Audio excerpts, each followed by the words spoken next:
Chapter 1631, Tier 3 Mysterious Flame. Chapter 1631, Tier 3 Mysterious Flame. The crystal-encased, dark purple flame was extremely eye-catching in Shifeng's bag space. "I've really struck gold this time." Shifeng was overjoyed as he gazed at the purple thunder flame. This flame was easily worth more than the other items he had obtained from the magic crystal treasure chest combined.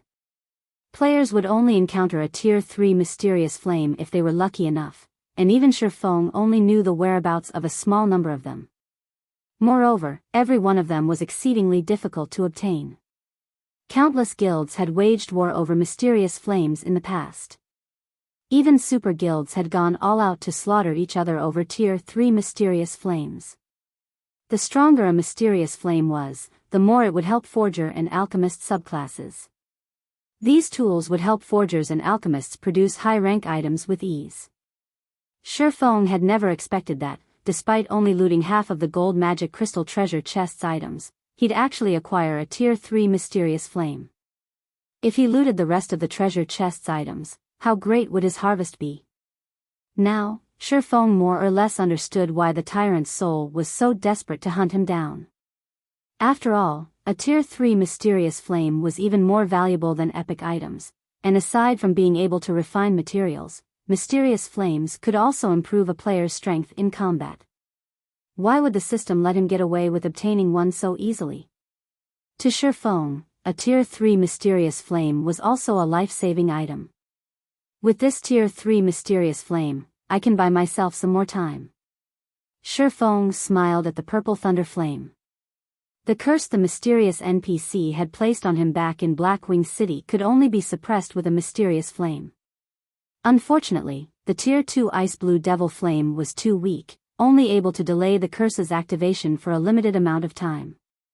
Initially, Shifeng had planned to take the risk and obtain one of the Tier 2 or 3 mysterious flames he remembered from his past when he had time. But now, he didn't need to. As long as he absorbed the Tier 3 Purple Thunder Flame and merged it with the Soul Flame, he'd have better control over the Soul Flame.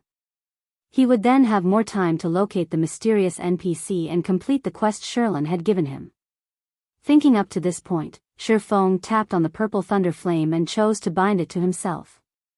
The moment he did so, the crystal containing the Purple Thunder Flame shattered. The dark purple flame entered Shifeng's body, and purple fire devoured his entire body. Arcs of blue electricity flickered around him as a stinging pain assaulted every inch of his body. Shortly after, a loading bar appeared before Shifeng, displaying the fusion process. 1%. 2%. 3%. The fusion was extremely slow. If an ordinary player attempted to merge with this mysterious flame, their mind might crumble under the intense pain after just a short moment.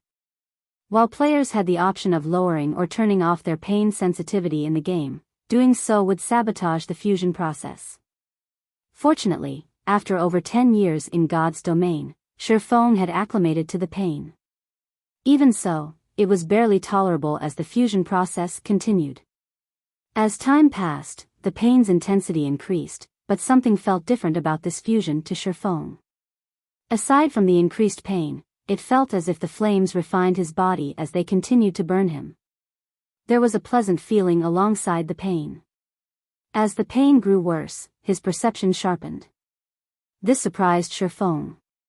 He had never heard of mysterious flames strengthening a player's perception and physique. Had the players in his previous life known that Tier 3 mysterious flames could do such a thing, every expert in the game would have gone mad to acquire one for themselves.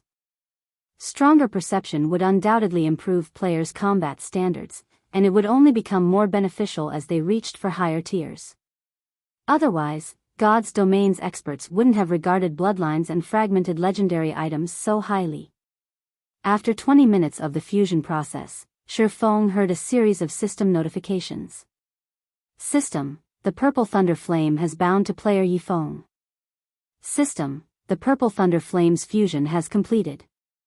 After undergoing the Purple Thunder Flames trial, player gains plus 60 to all basic attributes, physique improved by 5%, reaction speed increased by 10%, perception range increased by 10%, fire resistance plus 70, and lightning resistance plus 70. You have also gained 100% control over the purple thunder flame. Following which, Shifeng proceeded to inspect the purple thunder flame itself. When he saw its information, he couldn't help but gasp. Purple thunder flame, tier 3 mysterious flame. When activated, increases movement speed and attack speed by 30%. Increases damage dealt by fire and lightning type attacks by 50%. Increases destructive effect of attacks by 100%. Increases production success rate for forging, alchemy, and cooking by 15%. Shifeng wasn't surprised by the increase to movement and attack speed, but he had never expected a 100% increase to destructive effects. Although it wouldn't improve players' strength or attack power, the increased destructive effects would be devastating against players' and monsters' defense. A player might struggle against a Great Lord's defense normally, but if their attacks had double the destructive effect, they'd be able to break through the Great Lord's defenses and defeat it in far less time. Likewise, such a boost would be miraculous in PvP. It was common knowledge that players mainly relied on their weapons and equipment for strength. Without weapons and equipment, a player's attributes would decrease drastically. Meanwhile, players would be able to deplete the durability of their opponent's weapons and equipment more quickly with increased destructive effect. As for the 15% improvement to production success rate, it was 5% higher than the Tier 2 Ice Blue Devil Flame. Although it was only a difference of 5%, the Tier 3 Purple Thunder Flame's performance when refining high-rank materials would be leaps and bounds better than the weaker Mysterious Flame. If Shifeng used the Tier 3 Purple Thunder Flame when forging Conqueror's armor, his success rate would skyrocket. After fusing with the Purple Thunder Flame, Shifeng activated Spatial Gate and regrouped with the rest of his team outside of the Lost Town. Although the Tyrant's soul had used Soul Pursuit on him, Shifeng discovered that the Tyrant's soul itself couldn't leave the White Tower after a few experiments. This outcome allowed Shifeng to breathe a sigh of relief. At the very least, he wouldn't have to lead his team elsewhere to grind and level up. After regrouping with his team, he continued to kill the demonic creatures in the Lost Town's inner area, steadily raising everyone's levels while grinding for mana and Eternium Oregon. After grinding for another 2 days or so, Shifeng and the others finally cleared out every demonic creature in the Lost Town. The only place they had yet to check was the bottomless pit in the town's center. Meanwhile, after 2 days of grinding, everyone's levels had risen from nearly level 48 to almost level 50. As for Shifeng, he had invested all of the EXP into leveling Flame Burst and Lightning Edge. Despite being a Tier 2 player, he only had a small number of Tier 2 skills in his arsenal, and if he were forced to rely on Tier 1 skills, he'd never be able to exert the full advantages of a Tier 2 class. Hence, Shifeng leveled these 2 Tier 1 skills to Tier 2. By doing so, both skills had undergone a qualitative transformation in terms of raw power. Flame Burst. Tier 2, Level 3, requires 1,800,000,000 EXP to upgrade to Tier 2, Level 4 skill. Channeling time, 1 second. Gathers the power of flames to a single point and causes 1,400% damage to the target. Attack count, 16 times. Cooldown, 3 minutes. Lightning Edge, action type. Tier 2, Level 2, requires 1,600,000,000 EXP to upgrade to Tier 2, Level 3. Channeling time, 0.5 seconds. Deals 1,200% physical and 1,200% lightning damage in a cone in front of user. Initial coverage range is 75 yards. Duration, 5 seconds. Cooldown, 10 minutes. Tier 2 skills weren't just capable of dealing more raw damage than their Tier 1 counterparts, they'd also be more effective against monsters and players of the same tier. Once these skills rose to Tier 2, they wouldn't be bound by tier suppression. It's about time to show everyone Zero Wing's strength. After taking a look at his team members' levels, Shifeng contacted Aqua Rose and asked, "Aqua, how's the equipment collection coming along?" Chapter 1632, Formation of an Expert Legion. Chapter 1632, Formation of an Expert Legion. Star Moon Kingdom, Zero Wing City, Zero Wing's residence. A depressing atmosphere filled the massive guild residence. Everyone's minds were overwhelmed by an oppressive feeling, causing them great distress. Big Sis Aqua, we just received news that the Blackwater Corporation has invested another 200,000 gold into Heaven's Burial. The guild has also hired more refinement realm experts to hunt us down. They're even beginning to overpower the conqueror parties we've recalled to defend our leveling maps. Moreover, according to our spies in Heaven's Burial, it seems that Heaven's Burial has obtained another significant harvest from the Primordial ancient ruin. Apparently, the guild has collected 2 sets of top-tier intermediate magic array scrolls and plenty of top-tier level 50 weapons and equipment. At this point, they're already preparing to raid a level 50 super large-scale team dungeon. Yaya reported as she stood beside Aqua Rose with a somber expression. Zero Wing had grown stronger over the past few days as more players gathered in Zero Wing City. However, the number of players withdrawing from the guild also continued to increase. They had done so because Zero Wing's members were almost guaranteed to be ambushed whenever they went to the fields to grind. They could have endured if the situation had only lasted 2 or 3 days, but this had continued for over a week already. Everyone in the guild had long since grown tired of it.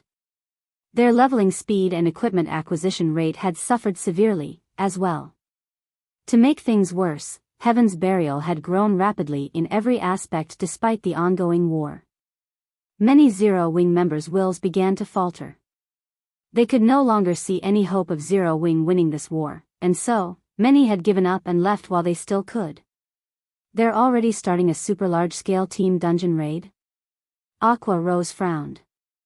At this point, many large guilds had already raided level 50, 100-man team dungeons successfully, but not one of them had raided a level 50 super large-scale team dungeon. Unfortunately, only these dungeons contained level 50 top-tier equipment and set equipment. If Heaven's Burial obtained the first clear of a super large-scale team dungeon in Star Moon Kingdom, the pressure its success would bring on Zero Wing's members would be crushing, even if the guild failed to exhaust Zero Wing. By obtaining the first clear of a level 50 super large-scale team dungeon, not only would a guild obtain a 3-star guild residence promotion order, but it would also obtain level 50 top-tier weapons and equipment. What was players' purpose of joining a guild? Wasn't it to help them obtain better weapons and equipment while leveling faster? As long as Heaven's Burial succeeded, a ton of experts would try to join the guild. After all, not even independent teams could clear a super large-scale team dungeon. As she watched Heaven's Burial grow stronger by the day, Aqua Rose gradually came to understand how frightening guilds with major corporation support were. With an endless financial supply, a guild could attract as many experts and gain as many resources as it wanted. There was simply no way that Zero Wing, a guild that had been built from nothing, could compete with such guilds. It took everything Zero Wing had just to cope with Heaven's Burial's offensive. Big Sis Aqua, Heaven's Burial has stated that if Zero Wing is willing to hand over 51% of its shares, they'll stop their assault on the guild. If we continue to resist, however, they'll thoroughly obliterate us from God's domain. They've only given us 2 days to consider their offer. Here's a video they sent, Yaya whispered. What? Aqua Rose had been about to reject the proposal instantly, but after watching the video from Heaven's Burial, her expression turned solemn. The video depicted an army of evil beasts and evil demons. Although the army was not particularly large, only around 30,000 soldiers, it was an unprecedentedly high-quality force. Among the monsters, the army had over 5 level 72 mythic-ranked evil beasts and 20 level 70 Grand Lord-ranked evil demons. In addition, the force included a large number of level 70 Great Lord-ranked evil demons. The weakest member of the army was Lord rank. Regarding overall strength, this evil beast and evil demon army was far more powerful than the 2 armies Zero Wing had previously faced. If these monsters took action, the consequences would be unimaginable. Even Zero Wing City might fail to stop them. As Aqua Rose struggled to think of a plan, Shifeng contacted her. Aqua, how's the equipment collection coming along? Shifeng asked. We're almost done. We'll have everything we need in a few more hours, Aqua Rose responded dejectedly. All right. I've finished my task as well. I'll return in a moment. Shifeng nodded in satisfaction, surprised by Aqua Rose's efficiency. Although he hadn't requested level 50 top-tier equipment, only asking for elite-grade equipment, it was still a difficult job. They've already reached level 50? Aqua Rose was stunned. They were talking about nearly 700 players. Before Shifeng had taken them out to grind, Zero Wing's internal members and the White Tiger Dojo's disciples had only been around level 30. They had been unimaginably far from level 50. In her opinion, even with Shifeng's astonishing leveling capabilities, he'd still need 2 weeks or so to power level the 700-man team to level 50. Even the most powerful elite members in the various large guilds were only around level 47 right now, and only capable expert players were close to level 50. After all, players needed drastically more EXP to level up after reaching level 45. Yet, Shifeng had helped nearly 700 players catch up to peak experts in less than half of the time she had assumed. Emichim. They've all reached level 50. Some have even reached level 51, Shifeng said, nodding. If not for the lack of demonic creatures around the lost town, he wouldn't have had an issue getting everyone to level 51 or beyond. Aqua Rose was dazed for a long moment after hearing Shifeng's answer. Level 50 was a major turning point in God's domain. Despite Heaven's Burial's massive expert count, the majority of its experts were stuck at level 49, still far from hitting level 50. Although the difference was only one level, the equipment quality was monumental. With the addition of so many level 50 experts, Zero Wing's combat power would rise significantly. However, when Aqua Rose recalled the video Heaven's Burial had sent, her excitement cooled. Guild leader, here is a video Heaven's Burial just sent. They want us to hand over 51% of Zero Wing's shares, or they'll proceed with even more drastic measures to destroy us, Aqua Rose said as she forwarded the video to Shifeng. Against so many high-ranked evil beasts and evil demons, even Zero Wing's additional 700 expert players would be no more than throwing a bucket of water on a forest fire. They've already grown so strong? Shifeng muttered as he watched the evil beasts and evil demons in the video. Although he had expected something like this, he couldn't help his astonishment when he actually saw the real deal. In addition to more than 5 level 72 mythic ranked evil beasts and 20 level 70 Grand Lord ranked evil demons, the monster army included more than 1,000 Grand Lord ranked evil beasts and Great Lord ranked evil demons. With such a force, Heaven's Burial would have no problems capturing any guild town in Starmoon Kingdom. Chapter 1633, Intermediate Ability. Chapter 1633, Intermediate Ability. Have you found out anything new about Starmoon Kingdom's Evil God's Temple? Shifeng could not help but ask as he watched Aqua Rose on the screen. Even he did not have any practical methods to deal with Heaven's Burial's monster army. However, he was not particularly worried about the army either. The situation in Starmoon Kingdom had changed since their last confrontation. NPC armies constantly patrol the kingdom right now, and if these NPCs encountered any evil beasts or demons, they'd quickly exterminate these monsters. Hence, Heaven's Burial couldn't dispatch an army of evil beasts and evil demons en masse into the kingdom right now. Otherwise, the enemy guild would have done it already, rather than send a video and try to threaten them. Although the monster army couldn't march into the kingdom, it could dispatch small contingents of high-tiered evil demons to ambush players. Hence, Heaven's Burial's monsters were still quite a problem. If Zero Wing wanted to squash this problem thoroughly, it had to destroy the evil god's temple in Starmoon Kingdom. They've hidden it quite well. Even now, we haven't found any clues leading to the kingdom's evil god's temple yet, Aqua Rose said, shaking her head.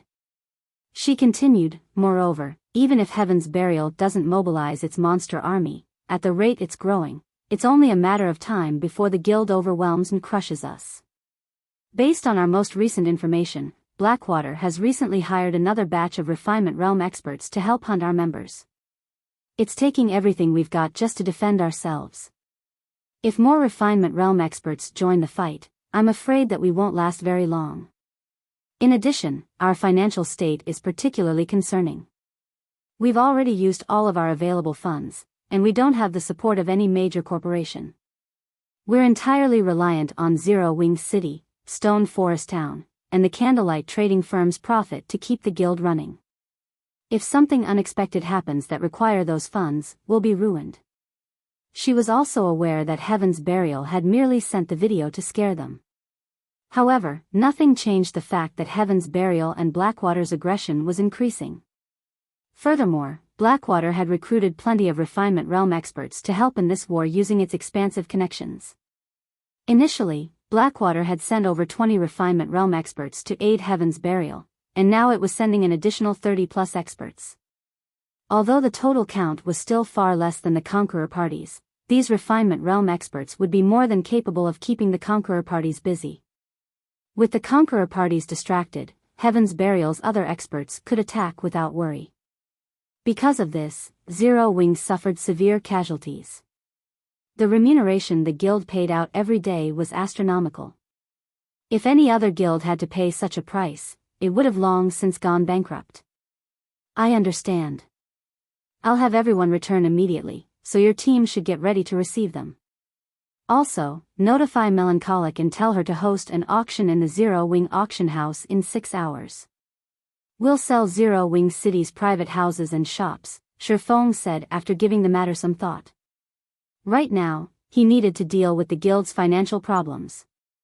Although he had tried to think of a way to increase Zero Wing's income, these revenue sources weren't enough to compete with Heaven's Burial and Blackwater.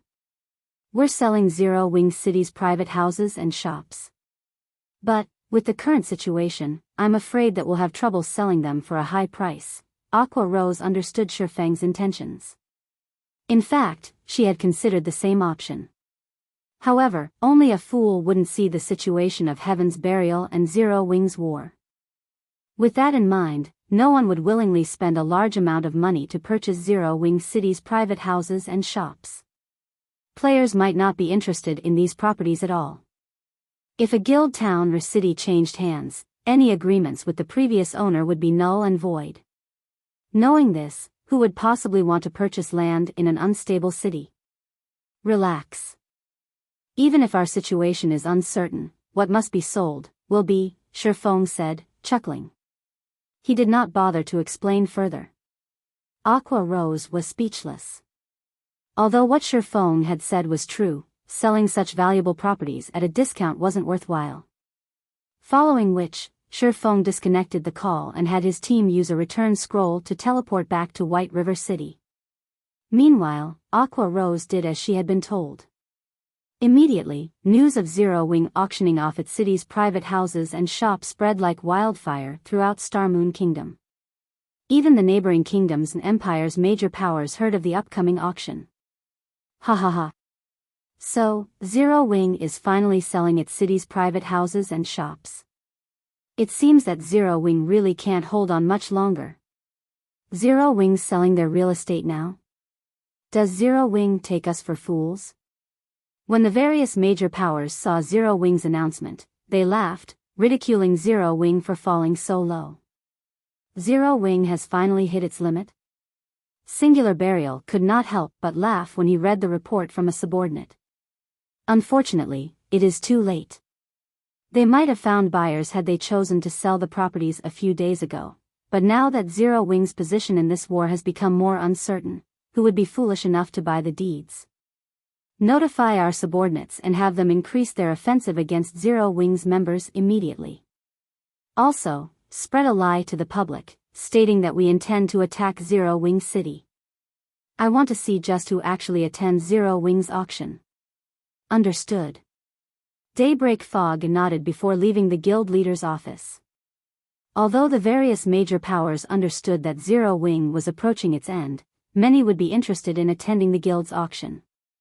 Aside from Zero Wing's in-house products, items were available from other players in Zero Wing's auctions. There was also the convenient option of bartering. Meanwhile, after exiting White River City's teleportation hall, Shifeng made his way to the library. Although he had already bound the purple thunder flame to himself, he needed the help of a special magic array to fuse it with the soul fire, and only Charlene was capable of conjuring this magic array. At the same time, Shifeng sent his team to deliver the mana and eternium ore they collected to the candlelight trading firm before getting some rest. Aside from the massive amount of EXP they had earned while grinding demonic creatures in the Lost Town, they had gained a plentiful harvest of ores. Moreover, the closer they had gotten to the mysterious pit in the town center, the more ores they had obtained. In total, they had collected over 15,000 pieces of mana ore and over 1,000 pieces of eternium ore. When Melancholic Smile received the haul, she was dumbfounded. Due to the high demand for mana ore, prices for the ore continued to increase. Before Shifeng had left for the Boneless Land, mana ore had sold for 1 gold, 20 silver per piece. Now, prices had risen to 1 gold, 50 silver per piece. However, even at such a price, very few people were willing to sell their mana ore. Even a large guild like Zero Wing would be fortunate to purchase a few dozen pieces each day. Yet, Shifeng had returned with over 15,000 pieces of mana ore. Even if one robbed a super guild's warehouse, they wouldn't obtain such a bounty. Even if Zero Wing used all of the mana ore to craft mana charms, it would make a massive fortune. Meanwhile, Shifeng's request was simple: use 5,000 pieces of mana ore to forge mana charms and sell them. Not only would the mana charms fetch a high price, but there was also a solid market for them. With the money the guild earned, it could construct the mana tower in Zero Wing City. The largest problem when constructing a mana tower was the required materials. It required over 5,000 pieces of mana ore alone, in addition to plenty of other precious materials. Fortunately, the construction cost itself was relatively cheap, only 5,000 gold. Meanwhile, on the top floor of White River City's library, with Charlene's help, Shifeng attempted to merge the purple thunder flame and the soul fire. It was far more difficult to merge the Tier 3 purple thunder flame with the soul fire than it had been to merge the Tier 2 ice blue devil flame, since the former was more powerful. He needed more accurate control to wrap the soul fire around the purple thunder flame.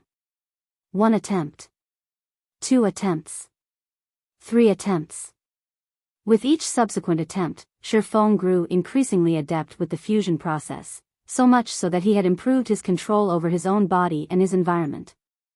Shifeng was somewhat surprised at this. He had never thought that he could become stronger while trying to fuse the mysterious flames. He had thought that he had reached his limit and would have to break through to the domain realm to improve further. As Shifeng attempted his 26th fusion, the sound of a system notification reached his ears. System, congratulations.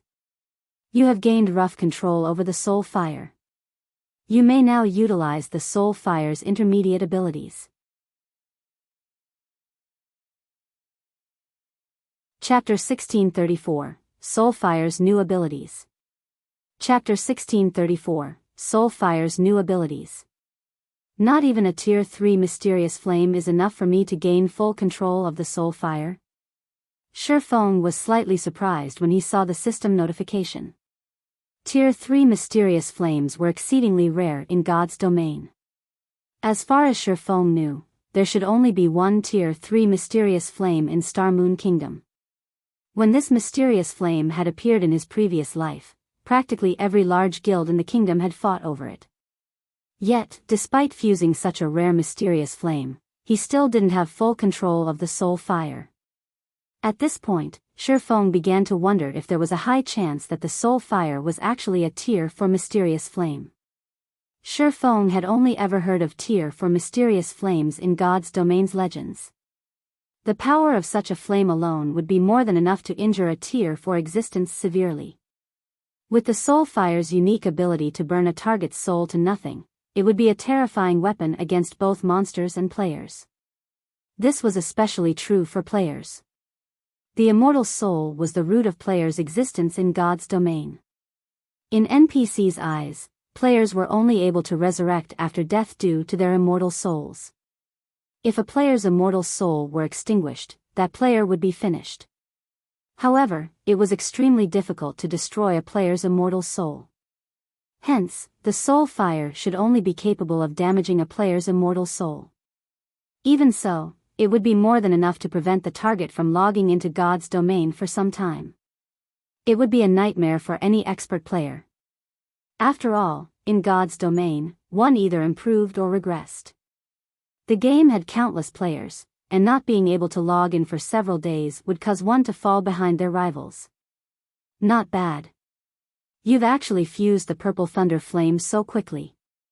With your current control over the soul fire, you can weaken the soul chain's corrosion further. Locating that mysterious individual should become much easier, Charlene said, chuckling at Shifeng. However, you must still be careful. Although you've extended your time limit to 108 days after fusing with a Tier 3 mysterious flame, God's domain is very large. It might seem like a lot of time, but in reality, it isn't. It is best if you locate a few more Tier 3 mysterious flames during this time. That way, you'll gain better control over the soul fire. I only have 108 days? Shifeng was dumbfounded when he heard Charlene's warning. He had hoped to extend his time limit by a year or so after absorbing a Tier 3 mysterious flame, yet the system had only given him a small extension. And just as Charlene had said, locating that mysterious Tier 5 NPC would not be an easy task. He had no clues leading to the NPC either. He could only rely on the soul chain. Moreover, this was a legendary quest. In general, quests of this rank couldn't be completed within a short period. After pondering the situation for a moment, Shifeng calmed down. After all was said and done, the purple thunder flame had delayed his deadline by quite a bit. At the very least, he would have more time to deal with his own matters. Following which, Shifeng tested the soul fire's power. Immediately, Shifeng's dark pupils were consumed by silver fire. His aura also changed abruptly. If others had felt relaxed around him before, he would now feel like an icy hell. Death and cold dominated his aura. Amazing. I only have a rough control over the soul fire now, yet it is already so powerful. When Shifeng examined his surroundings, he found that his environment had changed. Not only could he see the soul chain now, but he could also see soul's wavelength. If he focused, he could even slow his perception of time. Shifeng was at a loss for words. Being able to view soul wavelengths allowed him to determine his target's strength. The stronger a creature was, the stronger its soul would be.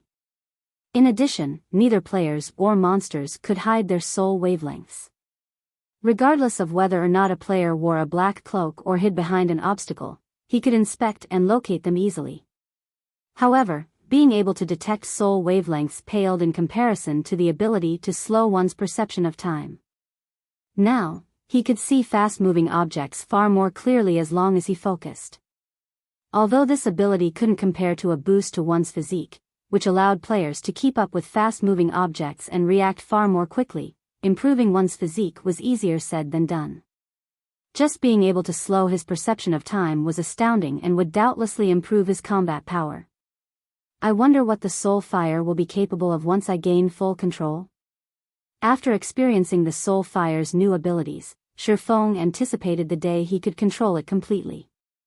He only had rough control of the soul fire, but it already offered such powerful abilities. If he had full control of the soul fire, the improvements the mysterious flame would offer would be even more impressive. Moreover, he'd be able to manifest the soul fire outside of his body as he could with the ice blue devil flame and purple thunder flame, increasing his combat power further. After dealing with the soul fire, Shifeng made his way to the candlelight trading firm and entered his personal special forging room. Although Aqua Rose had collected plenty of level 50 mysterious iron and secret silver equipment, Uzipping and the others would only become as strong as the guild's ordinary experts once they equipped the items. It would be very difficult for them to change the war's overall situation. In fact, Shifeng had never hoped for anything game-changing by having Aqua Rose collect the level 50 equipment. He had only wanted to ensure that Uzipping and the others wouldn't lag behind their peers regarding equipment once they caught up in levels. Even before leaving for the Boneless Land, he had tasked Melancholic Smile to purchase a large number of emeralds from Emerald City in preparation for forging the Magic Light sets. The Magic Light set wasn't like the Conqueror's armor, which required plenty of rare materials that weren't often available on the market. Emeralds were the main material required for forging the Magic Light set. Although emeralds were also a rare material, there was plenty available on the market.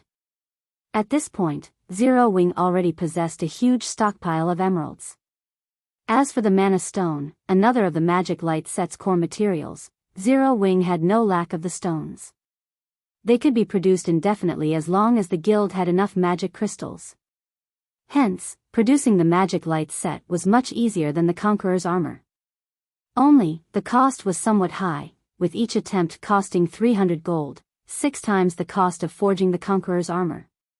Because of this, Shi Feng had only dared to produce a few sets for Zero Wing's main force members. However, things had changed. Not only did he now have the dark gold ranked Black Steel insignia, but he also had the Tier 3 Purple Thunder Flame. His success rate for forging the fine gold ranked Magic Light set had risen to 55%, but that wasn't the most important factor. During his trip to the Boneless Land, he had acquired a large amount of Eternium ore, which he could use to make Magisteel ingots. Aside from increasing forging success rate, Magisteel ingots could increase fine gold weapons and equipment's basic attributes. After reaching his special forging room, Shi Feng began to refine Eternium ore with the Purple Thunder Flame, transforming the ore into Magisteel ingots. The Purple Thunder Flame increased the Magisteel ingot's purity far more than an ordinary flame could. As a result, the Magisteel ingots he created offered a much greater boost to forging success rates. Originally, the Magisteel ingot only increased forging success rate by 5%, but the ingots Shi Feng had created could increase his forging success rate by 7%. Very quickly, Shi Feng smelted the 1,000 plus pieces of Eternium ore into 1,000 plus Magisteel ingots. Shi Feng then rapidly refined the materials he needed to forge the Magic Light set equipment. Now that his control had improved and he had the help of the Purple Thunder Flame, his refining and forging speed had visibly increased. An hour later, a complete Magic Light set glistened before Shi Feng's eyes, radiating a mesmerizing glow. This should be a success, right? Shi Feng wondered as he gazed at the immaculate Magic Light set before him. He then clicked to inspect the set's attribute panel.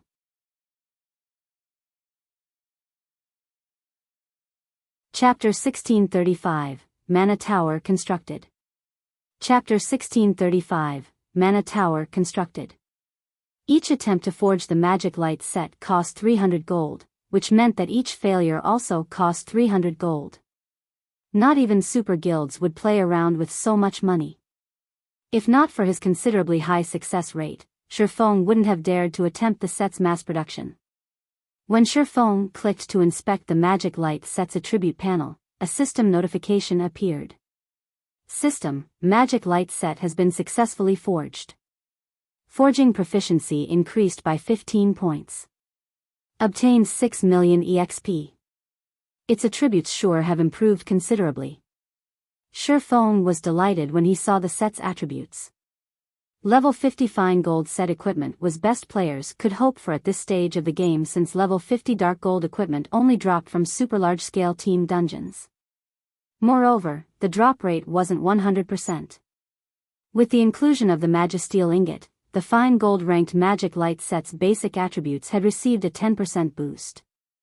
Although it didn't seem like much, level 50 fine gold equipment generally offered over 100 points to each attribute. A 10% increase meant at least 10 more points. Meanwhile, the Magic Light set was a 6-piece set, offering 60 bonus points to each attribute. Furthermore, the Magisteel ingot improved every basic attribute. Overall, the 10% improvement was the equivalent of an additional piece of level 50 secret silver equipment. Aside from epic equipment and above, no equipment could rival the Magic Light set at this stage of the game. Unfortunately, epic items were extremely rare, and not even guild's peak experts were guaranteed to wield one.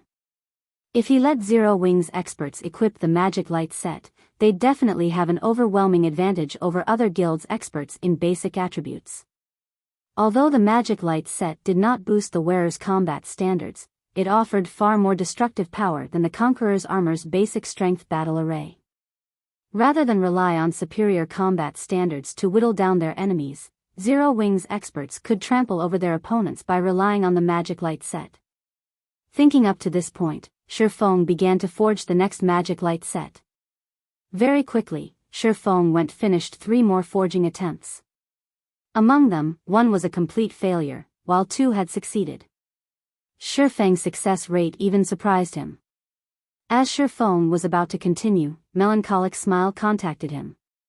Guild leader, the mana tower you've requested has been built in Zero Wing City, but it needs too many magic crystals to operate every day. Should we activate it now? Melancholic Smile asked worriedly. Not only had they spent 5,000 gold to construct the mana tower, but they had also spent 5,000 pieces of mana Oregon. She had assumed that the mana tower would bring in additional income for Zero Wing City, but once it had been constructed, she had discovered that activating it cost 3,000 magic crystals, and its continued operation would cost 1,500 magic crystals per day. This was a significant expenditure to any guild, especially Zero Wing.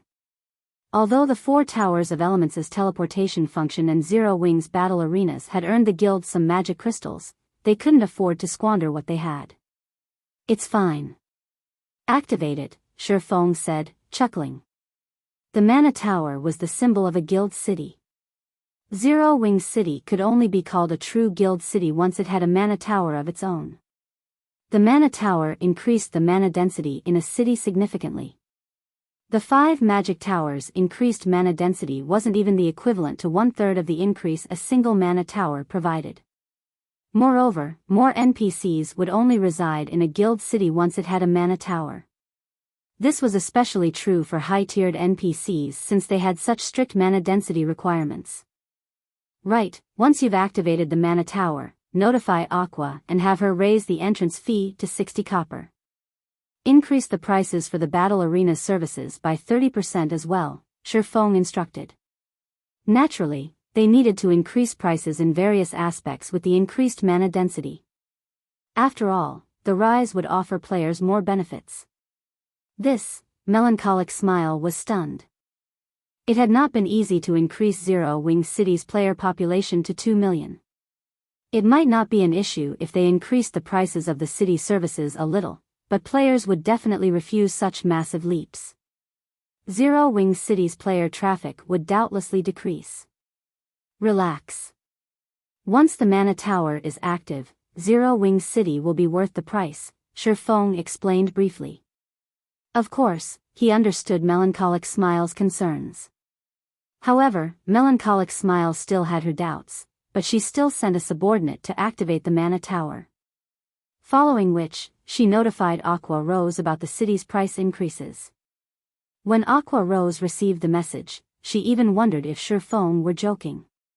Their 30 copper entrance fee had already elicited quite a few complaints, yet Shifeng wanted to double it.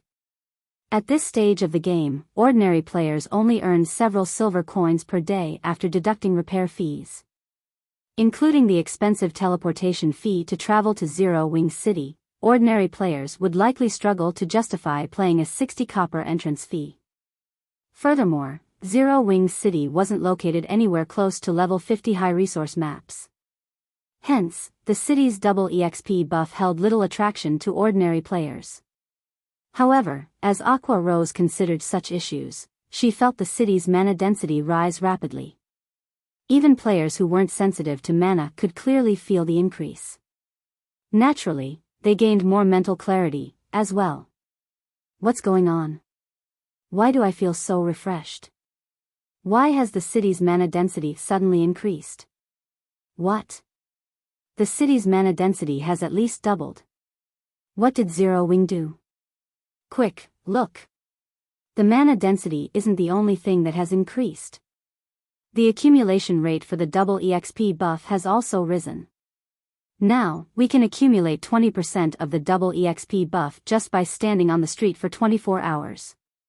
The players resting in Zero Wing City quickly discovered the new changes, and they all fell into heated discussions about them. Naturally, some of them published the changes to the official forums.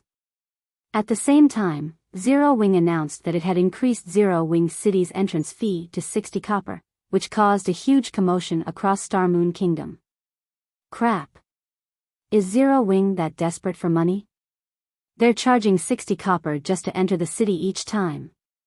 That is daylight robbery. You can't put it like that. Right now, you can accumulate 20% of the double EXP buff just by standing on Zero Wing City streets for 24 hours. That's just as effective as resting in a guild residence's 1-star private rooms. Do you know how much it costs to rent a private room in a guild? 60 copper is definitely cheap. Indeed. I just checked into a hotel in Zero Wing City, and the new benefits are simply amazing. Not only can I accumulate 30% of the double EXP buff in 24 hours, but I also got an energized buff that increases my maximum stamina by 10% for 4 hours. Moreover, the buff only takes effect after I leave the city. A 10% increase to maximum stamina for 4 hours? That's basically a free stamina potion. I've decided. I'm going to Zero Wing City to rest from now on. That's not the only thing that's changed. I've heard that Zero Wing City's teleportation function can cover a larger distance now. Now, you can teleport into the Orc Empire from Zero Wing City. At first, everyone had been disgruntled about the increased prices for Zero Wing City services, but after learning about the new benefits the city offered, the number of players willing to rest in Zero Wing City skyrocketed. This was especially true for the adventurer teams that planned to explore the Orc Empire. While ordinary players might consider the teleportation function expensive, the fee was no problem for adventurer teams. To them, time was more important. With the amount of time they saved, they could defeat more bosses, complete more quests, and earn more contribution points. They could easily earn back their teleportation fees and more. In the end, Zero Wing City's player population shot from 2 million to 3 million in less than an hour after the guild implemented the new changes. At this point, the city even felt a little crowded.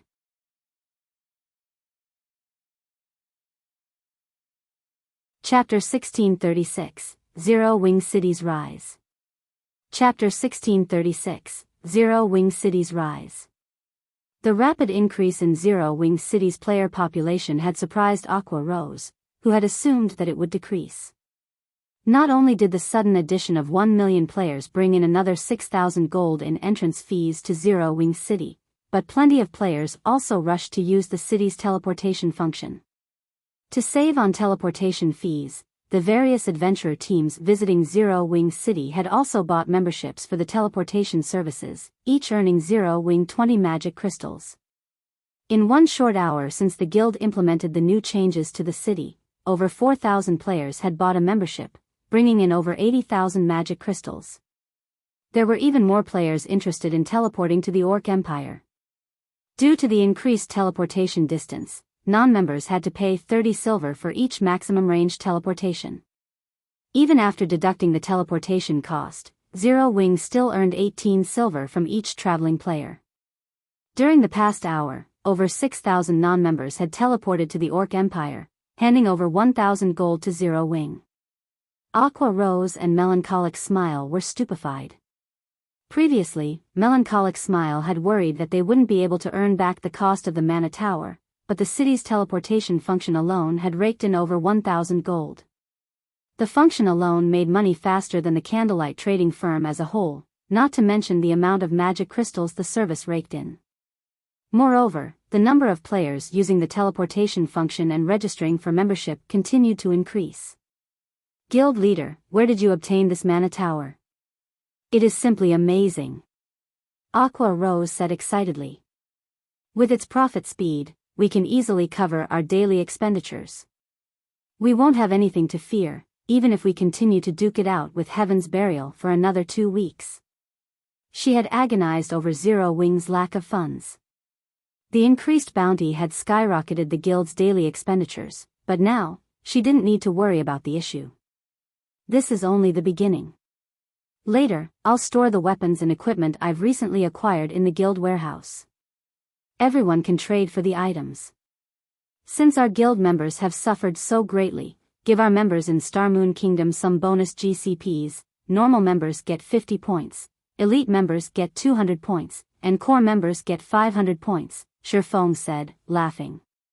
With the Mana Tower and the 4 Towers of Elements, Zero Wing City should have no problem reaching a player population of 5 million in the near future. At that time, the city should easily earn 30,000 gold off of entrance fees alone. Furthermore, there would be profit from the shop rentals, hotel fees, battle arena, and other revenue sources. Guild leader, won't it be a little much to give out so many GCPs at once? Aqua Rose could not help but gasp when Shifeng told her to award so many GCPs to their guild members. Although the value of Zero Wing's GCPs had recently decreased, each point was still worth nearly 20 copper. Giving normal members 50 GCPs would be the equivalent of handing them 10 silver each. Elite members would receive 40 silver, and core members would receive 1 gold. Although this didn't seem like much, Zero Wing had a lot of members in Star Moon Kingdom. The total cost would easily reach more than 100,000 gold. Although players couldn't exchange these points for coins, there weren't many weapons and pieces of equipment in the guild warehouse available for purchase. It's fine. Our members have worked hard lately. Moreover, who says our guild doesn't have any weapons and equipment? Shifeng said, chuckling. However, he did not bother to explain further. Instead, he sent Yu Zipping a message, instructing him and the others to deposit the weapons and equipment they had obtained during their visit to the Boneless Land into the guild warehouse after disconnecting the call with Aqua Rose. They had obtained over 6,000 level 55 plus pieces of equipment from all of the demonic creatures they had slain in the Boneless Land. Although the majority of the items were bronze rank, there were several hundred pieces of mysterious iron equipment and dozens of pieces of secret silver equipment. Meanwhile, Shifeng's statement has confused Aqua Rose. She had no idea what Shifeng planned to do about this situation. However, she followed his instructions and published the announcement on the guild's notice board. Very quickly, this announcement caused a commotion in the guild chat. Vice Guild Leader, is this true? The guild is actually awarding us so many GCPs? Doesn't the guild lack funds right now? If the guild gives us so many points, what will it do about coins? Many of the guild members were surprised by Shifeng's generosity. Although each player only received a small reward, the total cost of giving all of them bonus GCPs, with how many members the guild had, would be massive. In reality, the guild didn't need to reward its members. Many were already satisfied with the benefits the new residents in Zero Wing City offered after the Mana Tower had been constructed. Now, due to the increased mana density in the city, members could accumulate 25% of the double EXP buff after resting for 20 hours in the guild hall, 35% if they rented a private room. Moreover, players would even accumulate the buff while they were offline. This sudden improvement had skyrocketed the guild members' morale. Their confidence in Zero Wing's future had not only returned, but increased. The biggest problem players faced in God's domain was leveling up. Unfortunately, the constant fighting with Heaven's Burial had severely affected Zero Wing members' leveling speeds. In fact, some members were losing levels faster than they could recover them. However, now that they could accumulate the double EXP buffs so quickly, regaining their lost levels would be much easier. In contrast, Heaven's Burial's members didn't enjoy such a benefit. If this war continued, Zero Wing's members would definitely surpass Heaven's Burial's members in levels. No need to worry. This is a direct command from the guild leader. Moreover, the guild leader has said that since everyone is still willing to believe in Zero Wing will not mistreat any of you. Aqua Rose explained in the guild chat. Inwardly, though, she had no confidence in her words in the least. All hail the guild leader. All hail Zero Wing. Hearing Aqua Rose's words, Zero Wing's members cheered. After everyone received their bonus points, many players ran to the guild warehouse to purchase items. When they saw the available items, however, they were stupefied. All sorts of weapons and equipment had been put up for purchase in the guild warehouse. All of the items were at least level 55, there were even level 65 items available. There were easily over 6,000 items in total. Currently, even level 50 equipment was incredibly difficult to obtain, not to mention level 55 plus weapons and equipment. Although none of them could use these level 55 plus weapons and equipment at present, at the very least, they wouldn't have to worry about weapons or equipment once they reached level 55. This was especially true for the guild's normal and elite members. Level 50 plus equipment were extremely difficult to obtain, and being able to purchase a set of up-to-date bronze and mysterious iron equipment as soon as they reached the appropriate level would be a dream for these players. Meanwhile, news that Zero Wing was giving away a ton of bonus GCPs and had thousands of level 55 plus weapons and pieces of equipment spread to Star Moon Kingdom's various large guilds. The various guilds had assumed that Zero Wing had reached its limits and was close to crumbling.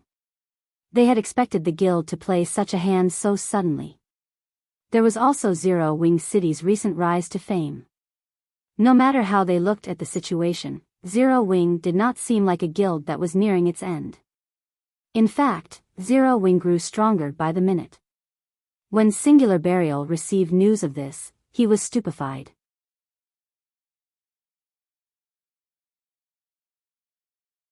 Chapter 1637, Astronomical Auction. Chapter 1637, Astronomical Auction. Heaven's Burial wasn't the only guild caught off guard by Zero Wing's sudden transformation. All of the various large guilds were astonished. They hadn't realized that Zero Wing had such a solid foundation. This was especially true regarding the Mana Tower in Zero Wing City. The construction had skyrocketed the mana density in the city, making the already attractive city even more popular among players. Now, the various powers and players that had originally believed Zero Wing's downfall had been inevitable began to see a little hope for the guild. Who would have thought Zero Wing could still make such a move? Now, thanks to the Mana Tower, Zero Wing City's player population has gone through the ceiling. With this, the city's income will drastically increase. It seems that Heaven's Burial won't be able to wear Zero Wing down in a short amount of time. That's definitely true. Based on what I've heard, over 5,000 additional players have secured teleportation memberships in Zero Wing City since the guild implemented the new changes. Indeed. The number of orcs guarding the Orc Empire's borders continues to increase, and the borders are becoming even more difficult to cross. The distance is a huge problem as well. By teleporting straight into the Orc Empire's outer region from Zero Wing City, players can save over 10 hours of travel time. They won't have to worry about Orc patrol squads ambushing them either. The only problem is the expensive teleportation fee. It's not affordable for ordinary players like us. When discussing Zero Wing City's enhanced teleportation function, whether they were members of the various major powers or independent players, they all wore hungry expressions. At this point, the Orc Empire had become a gathering point for multiple kingdoms and 2 empires. However, the journey there was still a problem that plagued all of the players who wanted to visit the Orc Empire. Unlike Heaven's Burial's members, who could teleport to Ancient Rock City directly, other players had to travel for a minimum of 10 hours just to get from their respective countries to the Orc Empire's outer region. To make matters worse, they could only grind in the area for a limited time before they had to return to a city or town to rest due to the Empire's poor environment. Although there were guild towns and a guild city within the Orc Empire, these places had a limited number of hotels. There wasn't nearly enough accommodation for every player adventuring in the Orc Empire. This meant that the majority of the players visiting the Orc Empire were forced to return to their country's NPC cities to rest, spending another 10 or so hours to travel back to the Orc Empire. However, Zero Wing City had changed everything. Not only could players save precious time while traveling across the Orc Empire's borders, but they could also circle around the powerful Orc patrol squads and mutated orcs. Because of this, the number of players who gathered in Zero Wing City continued to increase. The only problem these players had to face was the money they'd have to spend to get to the Empire. There was also the matter of traveling to Zero Wing City. Although players could teleport to Zero Wing City via Evernight City, they still had to cross quite a distance to get from Star Moon City to Evernight City. Fortunately, this problem was practically negligible compared to the potential benefits of saving so much time during their travels. As a result, the various major powers and adventurer teams that hadn't initially been interested in Zero Wing's latest auction rushed to Stone Forest Town's Zero Wing auction house. Currently, despite there still being over an hour before the auction officially began, players already crowded into the spacious advanced auction house, many of which were members of the various large guilds. There were also plenty of well-known adventurer teams from the multiple kingdoms and 2 empires that neighbored the Orc Empire.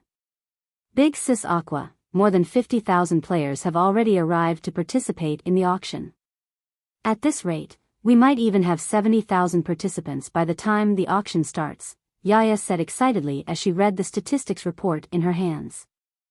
Although Zero Wing was about to host its auction, not just anyone could take part. They had to fulfill certain conditions first. If one wished to enter the auction venue, they needed a minimum of 100 gold in their bags. If one wished to use the VIP rooms, then they had to have a minimum of 10,000 gold. The advanced auction house was even larger than the Candlelight trading firm in White River City.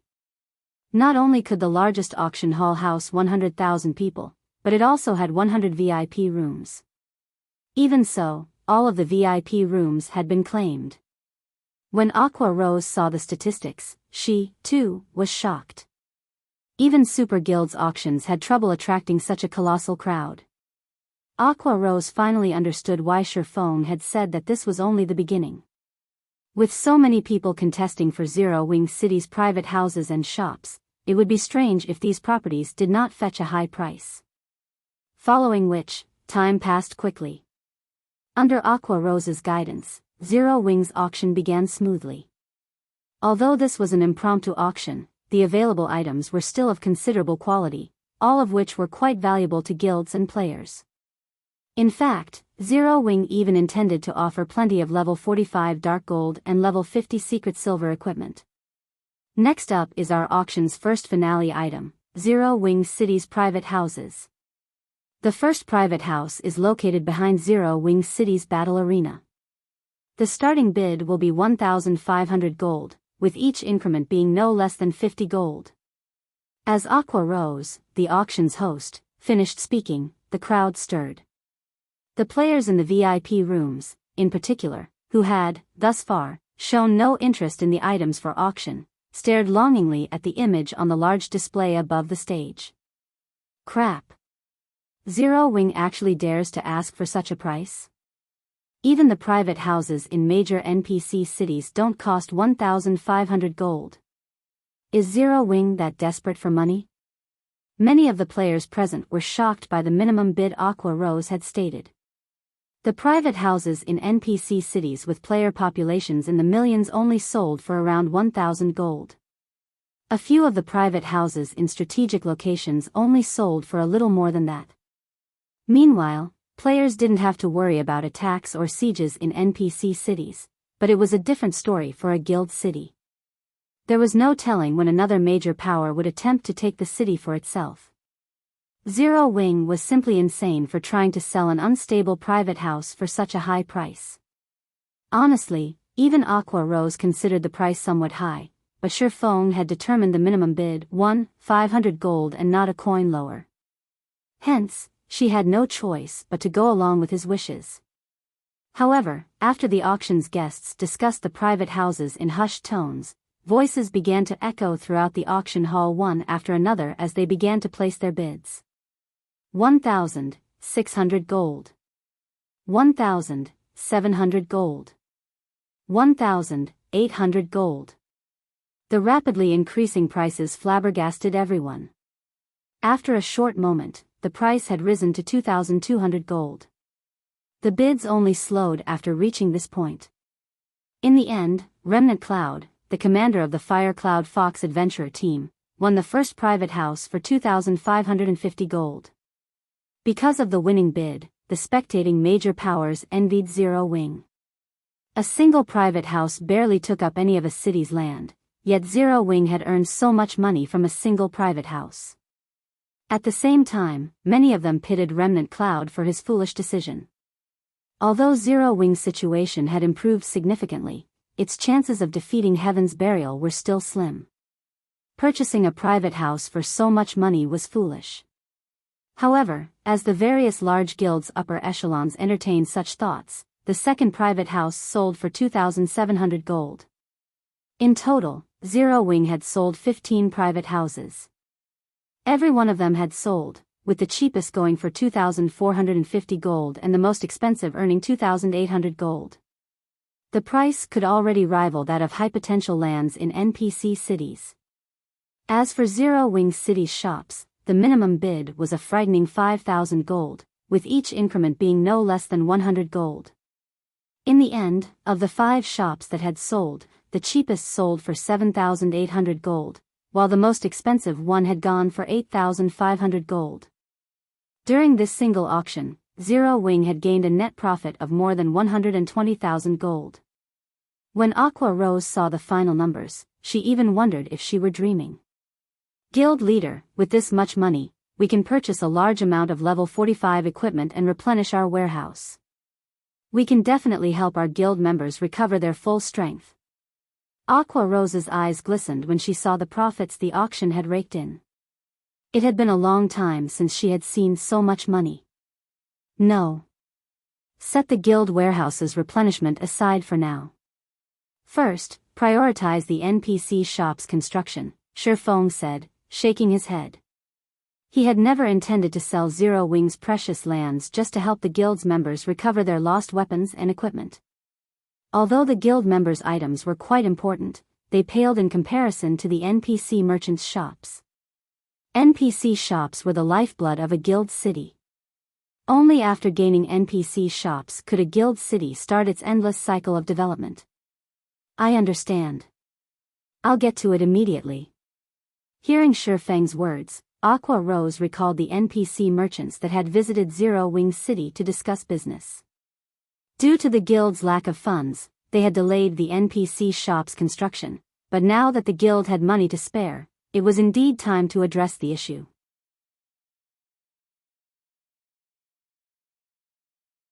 Chapter 1638, 3-Star NPC Shop. Chapter 1638, 3-Star NPC Shop. Star Moon Kingdom, Zero Wing City. Since there was no need for players to construct NPC shops personally, tall buildings began to rise in Zero Wing City as soon as Aqua Rose made the necessary payments. The shop's 2-star NPC merchants required usually only had 2 or 3 floors, costing between 500 and 1,000 gold to construct. As for the shops for the 2-3-star NPC merchants, one had 5 floors, while the other had 6 floors. Each had cost over 2,000 gold to construct. 15 minutes after Aqua Rose made the payments, the NPC shops were complete. The added buildings made Zero Wing City look far more prosperous. The 2-3-star NPC merchants' shops, which were both located in the heart of Zero Wing City, were particularly eye-catching. The architecture of these shops was even more gorgeous than the candlelight trading firm. One could tell that these 2 shops were extraordinary at a glance. Meanwhile, one of the shops functioned as a grocery store, while the other focused on magic. Huh! When did these 2 NPC shops get here? These buildings are so extravagant. Quick, let's go in and take a look. Many passers-by quickly took notice of the 2 NPC shops in Zero Wing City Central District, and they couldn't help but take a closer look. When these players entered the shops, they were stunned by what they saw. Each of the 2 shops offered all kinds of items, some of which couldn't even be found in Kingdom's capital cities. Moreover, many items, which they had never seen before, were on display in crystal cabinets. Isn't this a complete set of basic magic array scrolls? You can actually find something like this in a shop. Crap. This is a Tier 1 AoE attack magic scroll.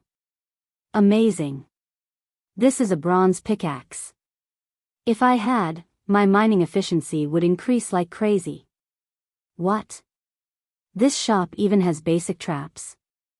Everyone's eyes nearly fell from their sockets when they saw the items on display in the dozens of crystal cabinets in the magic store's first-floor hall. Basic magic arrays were rare on the market, mostly because it was extremely difficult to collect a complete set. Normally, only the various large guilds were capable of collecting a complete set. To independent players and adventurer teams, basic magic arrays were treasures that they could only gaze at longingly. The Tier 1 magic scrolls were also extremely rare and could save players' lives during critical moments. The basic traps were also considerably effective against both players and monsters. Every one of these items was incredibly scarce on the market, yet they were actually for sale in these NPC shops. Moreover, the items' prices were slightly lower than market price. Quick! Notify the commander. We must get this basic magic array no matter what. Hello? Guild leader? I just found some bronze tools in a grocery store in Zero Wing City. For a time, the players visiting the 2-3-star NPC merchants' shops busily contacted their companions or superiors, reporting the shop's available items. What? Zero Wing City actually has such shops. I'll have someone bring the money immediately. Keep an eye on those items. The various major powers' upper echelons were wrought with desire over the new NPC shops in Zero Wing City. They promptly issued commands to acquire these items, no matter the cost. In less than 10 minutes, the two NPC shops were overcrowded with players, becoming even more popular than the candlelight trading firm. News of these NPC shops quickly spread throughout Star Moon Kingdom. Many players might not regard the double EXP buff as important or have any interest in the Orc Empire, but every player was interested in obtaining rare items. This was especially true for tools that could help players defeat powerful monsters, such as Tier 1 magic scrolls and basic magic arrays. Usually, only guilds had the opportunity to use such items. They couldn't simply be purchased with enough money. After acquiring these tools, players could take down powerful monsters they previously had to avoid. Guild leader, now that every NPC merchant has begun their shop's operation, shouldn't we purchase some of their products for ourselves? Although Aqua Rose had known about the NPC shop's products, she couldn't ignore the temptation now that they were available for purchase. Some of the rare items in these shops were even rare in capital cities' auction houses. If they purchased these items and sold them in Zero Wing's auction house, they'd make a huge profit. No need. Rather than trying to make a profit through resale, attracting more players to Zero Wing City is more important, Shifeng said, chuckling. He could sympathize with Aqua Rose's desire, but doing so would be penny-wise and pound-foolish. NPC shops were a guild city's lifeblood because they sold rare items every day, which attracted a constant stream of players to the city, increasing its popularity. The increased popularity would then help boost the city's various revenue sources. The resulting additional entry fees alone would outstrip the profits they could earn from reselling the NPC shop's items. After giving the matter some thought, Aqua Rose saw the reasoning in Shifeng's decision. Less than half an hour after the NPC shop's grand opening, they had attracted over 300,000 more players to Zero Wing City. That was more than 1,800 gold in entrance fees. As time passed, even more players would visit Zero Wing City, and at this rate, there was no need to resell items. Right, pull out some funds to purchase these materials. Buy as many of them as you can as long as the prices aren't more than 10% higher than market value. Once you have them, send all of the materials to me, Shifeng instructed after examining the materials he had left to forge the magic light set. Although he had Melancholic Smile gradually collect the necessary materials, the cost was simply too high. Overall, Melancholic Smile had only managed to purchase around 100 sets of materials for him. Now that Zero Wing had funds to spare, he needed as many materials as possible. All right.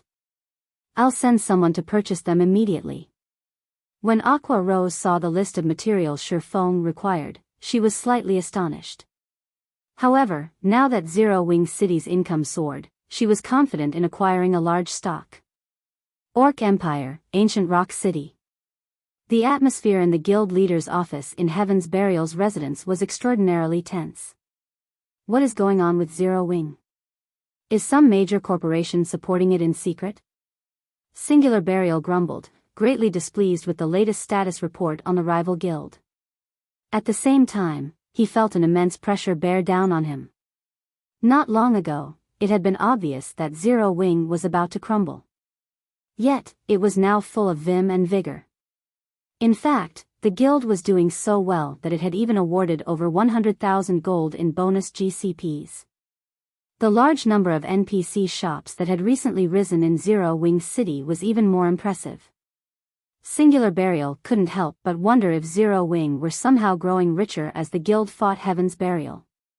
Guild leader, our people are keeping a constant eye on this matter, but we haven't discovered any major corporation supporting Zero Wing from the shadows. Blackwater has also confirmed this, Daybreak Fog said, shaking her head as she answered Singular Burial with absolute certainty. We are sure that Zero Wing's recent income stems from Zero Wing City. Zero Wing City? Singular Burial's expression darkened when he read the statistics report on the guild city. Although he hated to acknowledge it, Zero Wing City had far more potential than he had expected. He had never thought that a guild city could develop so quickly, nearly surpassing ancient Rock City. This is interesting. It would seem that Zero Wing's foundations are much sturdier than we imagined, Lei Jingyang, who currently sat nearby, commented, laughing. However, this is all they can accomplish. Since they refuse to surrender, can we now take action? Indeed. Young Master Lei, you can use the evil demon army to obliterate Zero Wing. Singular Burial nodded. Sneering, he continued, it's about time we show them how frightening our evil demon army truly is.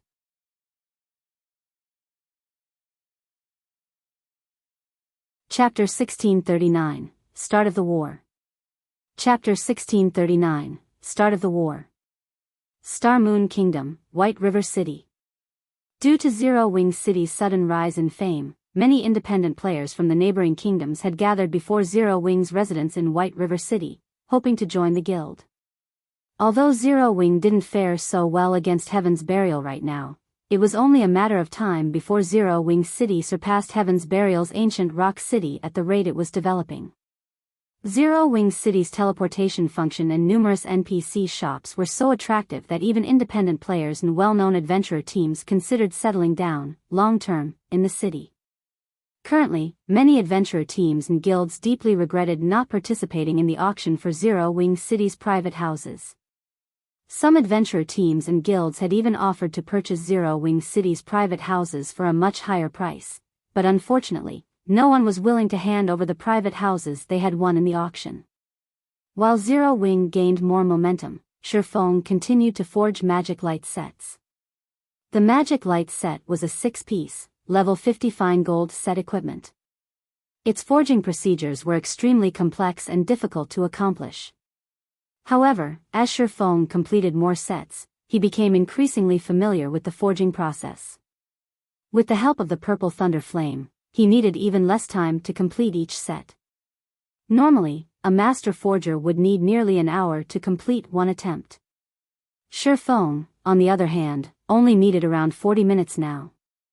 Moreover, his practical success rate had risen to 60%. He could successfully forge 6 sets out of 10 attempts. Due to Shifeng's familiarity with the forging process, most of the remaining 40% only had a few minor defects, coming out as either secret silver or mysterious iron rank. Only 10% of the failures were unusable. While the secret silver and mysterious iron sets were considered failures, the pieces were still valuable to level 50 expert players. Furthermore, the failures still retained their set effects, which made them half a rank stronger than ordinary equipment of the same rank. Since Shifeng had no intention of keeping the magic light sets a secret, he dropped the failures in the guild warehouse and only kept the successful sets on him. As Shifeng prepared for his 27th attempt, Aqua Rose contacted him. Guild leader, Heaven's Burial has made a move. Currently, Heaven's Burial's Lei Jingyang is leading a massive number of evil beasts and expert players to attack our members in the 4 high-resource maps. We're too outnumbered. We simply can't hold them back. We've already lost a lot of expert members. Although I've already ordered a temporary retreat, it seems that Heaven's Burial had prepared for that. Our members won't be able to get out easily, Aqua Rose anxiously reported as she sent Shifeng a few videos. Each of the recordings displayed Heaven's Burial's expert teams leading 20 to 30 Lord-ranked and above evil demons. Although the evil demons did not have as much HP as evil beasts of the same rank, they possessed superior intellect. A single level 70 Lord-ranked evil demon was more than capable of cornering a 20-man team of ordinary experts, let alone 30 of them. Any of Zero Wing's 100-man expert teams would be basically annihilated if they came across these evil demons. Only 1,000-man teams might have some hope of resistance. At this point, only the 100-man teams under the Conqueror Party's leadership or those led by the Guild's Tier 2 experts could defeat Heaven's Burial's expert teams. However, Heaven's Burial had sent over 5,000 evil demons to hunt down Zero Wing's members. The Conqueror Parties and Tier 2 experts weren't enough to keep the enemy teams in check. In the half an hour since the attacks had begun, Zero Wing had suffered over 5,000 casualties. Heaven's Burial really is cautious. Shurfeng could not help his frown. If Star Moon Kingdom's armies discovered the evil god's temple's forces in their territory, they'd immediately move to destroy them. Due to the Orc Empire's invasion, Star Moon Kingdom's armies were spread across the kingdom. It'd be very easy to take advantage of the kingdom's power to deal with Heaven's Burial. However, Heaven's Burial had only sent their high-mobility evil demons to attack. Moreover, these evil demons had spread out. Even if the kingdom's armies reached them in time, they'd only be able to kill a few before the rest of the evil demons escaped.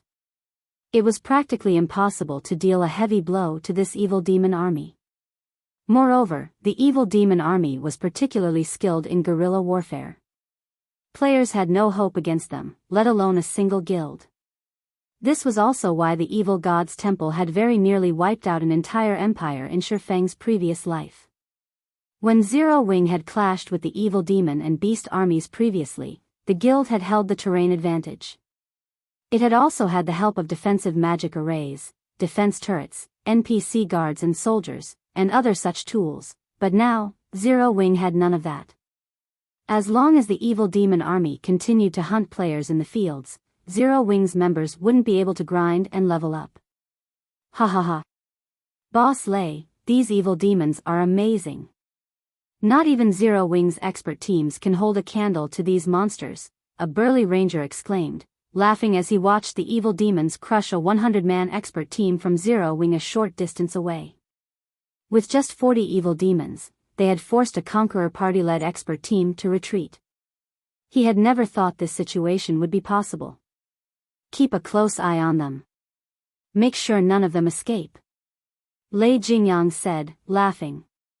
He, on the other hand, wasn't surprised in the least.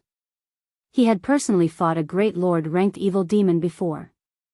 Without a berserk skill, he was no match for the evil demon, barely able to defend himself. If a group of evil demons ganged up on him, even an expert of his caliber would quickly fall. Although Zero Wing had stood toe-to-toe with Heaven's Burial in this war of attrition thus far, the outcome had been determined long ago. Zero Wing never had a chance of victory. Meanwhile, news that Heaven's Burial had dispatched an evil demon army against Zero Wing quickly reached the major powers. Seeing the numerous evil demons spread across the high-resource maps Zero Wing's members occupied, even Super Guild's upper echelons couldn't help but frown. It seems that Heaven's Burial has gathered a powerful evil demon army. Even with Zero Wing City's rise in popularity, Zero Wing's legacy will soon end. Yuan Tiexin could not help his rueful sigh as he read the latest report on the war between Zero Wing and Heaven's Burial. According to the report, Heaven's Burial had dispatched 20 Grand Lord-ranked evil demons to Star Moon Kingdom. Every one of these Grand Lords was an absolute nightmare for players. The guild had also dispatched 500 Great Lords and thousands of Lord-ranked evil demons. This army would be invincible in the fields. Star Moon Kingdom's NPC armies were the only hope of exterminating these monsters now.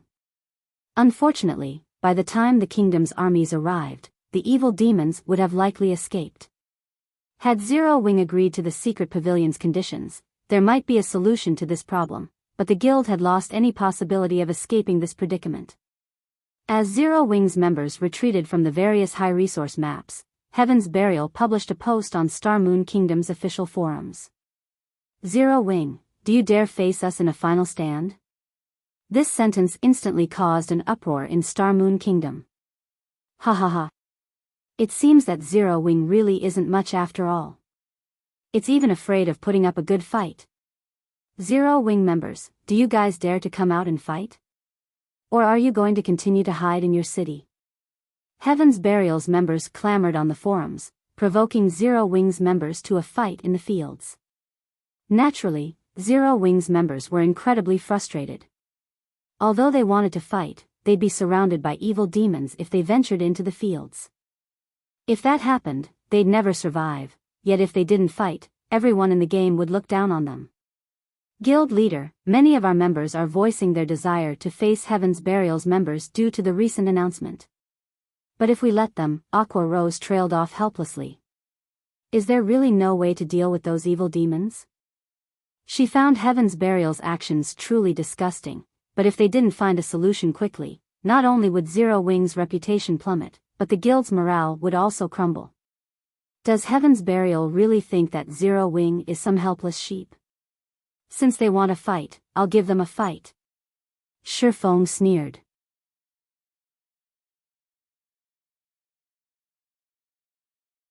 Chapter 1640, An Eye for an Eye, a Tooth for a Tooth.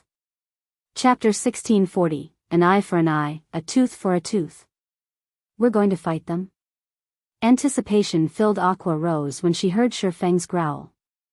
Guild leader, do you really have a way to deal with those evil demons? She was very familiar with Zero Wing's foundations. With the guild's current combat power, they had no chance of victory against Heaven's Burial in the open fields. If they wanted to win, they needed some special strategy or a miracle.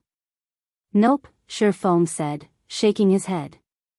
Then how are we supposed to fight Heaven's Burial? Shifeng's simple response dumbfounded Aqua Rose. Who says we're going to fight them head-on? Shifeng asked, revealing a faint smile.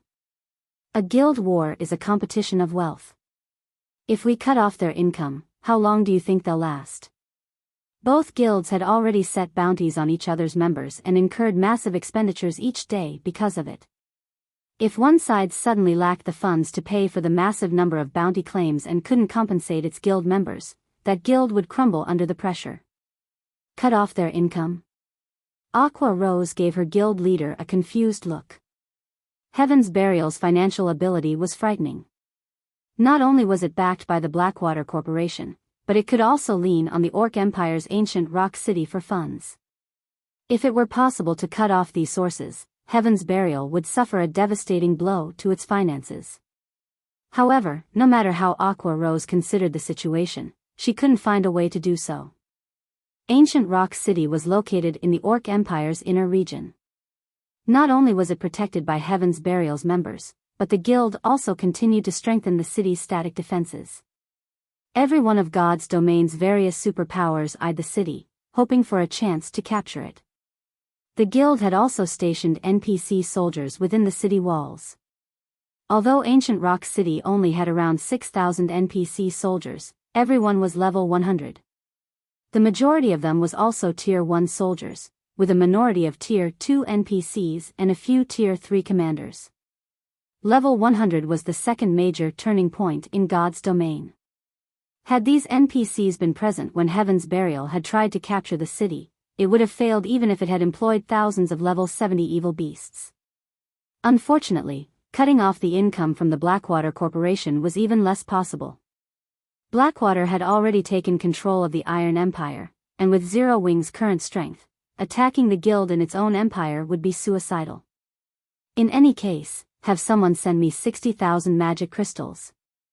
I intend to visit Ancient Rock City and try to cut off Heaven's Burial's income from it. Also, inform our guild members to stay indoors for now. If they have to level up, they can do so in the maps around Zero Wing City. Have Flying Shadow, Shadow Sword, and the others offer reinforcement if our members come under attack, Shifeng instructed after nodding to Aqua Rose's question. None of the others had the power to deal with Ancient Rock City. Unfortunately for Heaven's Burial, he had obtained the Demon King's Horn, an epic consumable, during his trip to the World Summit. Even Zero Wing City's defensive magic array would shatter against a full-powered attack from a Tier 5 Demon King, not to mention ancient rock cities. The Demon King's horn's only flaw was its maddening requirement of magic crystals.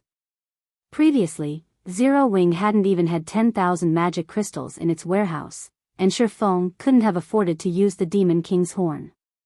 But things had changed for the guild. Zero Wing City alone earned more than 100,000 magic crystals through its teleportation services and battle arena, and the number continued to climb by the minute. Hence, taking 60,000 magic crystals would not harm Zero Wing's daily operations too much. Since Heaven's Burial dared pull such a stunt, Shifeng had to return the favor. As the saying went, an eye for an eye, a tooth for a tooth. When Aqua Rose heard that Shifeng planned to head to Ancient Rock City by himself, she panicked.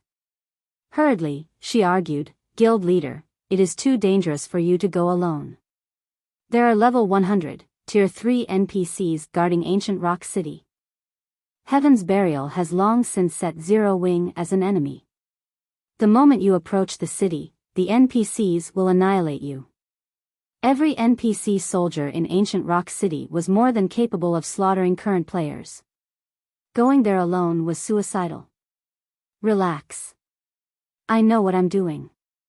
If I really can't pull it off, I won't force the issue," Shifeng said, chuckling. He did not bother to explain further. "Then, you must be careful. I will have Yaya deliver the magic crystals right away," Aqua Rose repeatedly implored. Despite Shifeng telling her to relax, she could not help but worry. Following which, Aqua Rose had Yaya deliver 60,000 magic crystals to White River City's candlelight trading firm while she dealt with the guild members, instructing everyone to avoid going out as much as possible. Once Shifeng obtained the 60,000 magic crystals, he retrieved 2 Tier 3 defensive magic scrolls, which the guild's main force had acquired, from the guild warehouse before hurrying to Ancient Rock City. Orc Empire, Ancient Rock City. Due to the Primordial Divine Ruin's appearance, high-level quests and powerful bosses had begun to spawn around the ruin. Because of this, many players had gathered in the area to compete for these resources. This also increased Ancient Rock City's player population. Though, the population increase was not as dramatic as that of Zero Wing City. Some of the new arrivals to Ancient Rock City were in awe of the city's numerous large buildings. Ancient Rock City contained various hotels, smithies, bars, and restaurants, and the shortest of these buildings included 3 floors, while the tallest even had 6 or 7. Ancient Rock City's prosperity could already rival major NPC cities. Moreover, the city's defenses were incredibly powerful. The city already had 28 defense turrets and dozens of arrow towers. The center of the city even housed 3 basic mana pulse cannons, which Heaven's Burial had purchased from Blackwing City. Even if an orc army attempted to siege the city, no one would expect the city to fall for even a second. When the various superpowers saw the city, they were forced to abandon the idea of capturing it. Ancient Rock City is truly an impenetrable fortress. With this city, it is only a matter of time before Heaven's Burial becomes a super first-rate guild. That's right.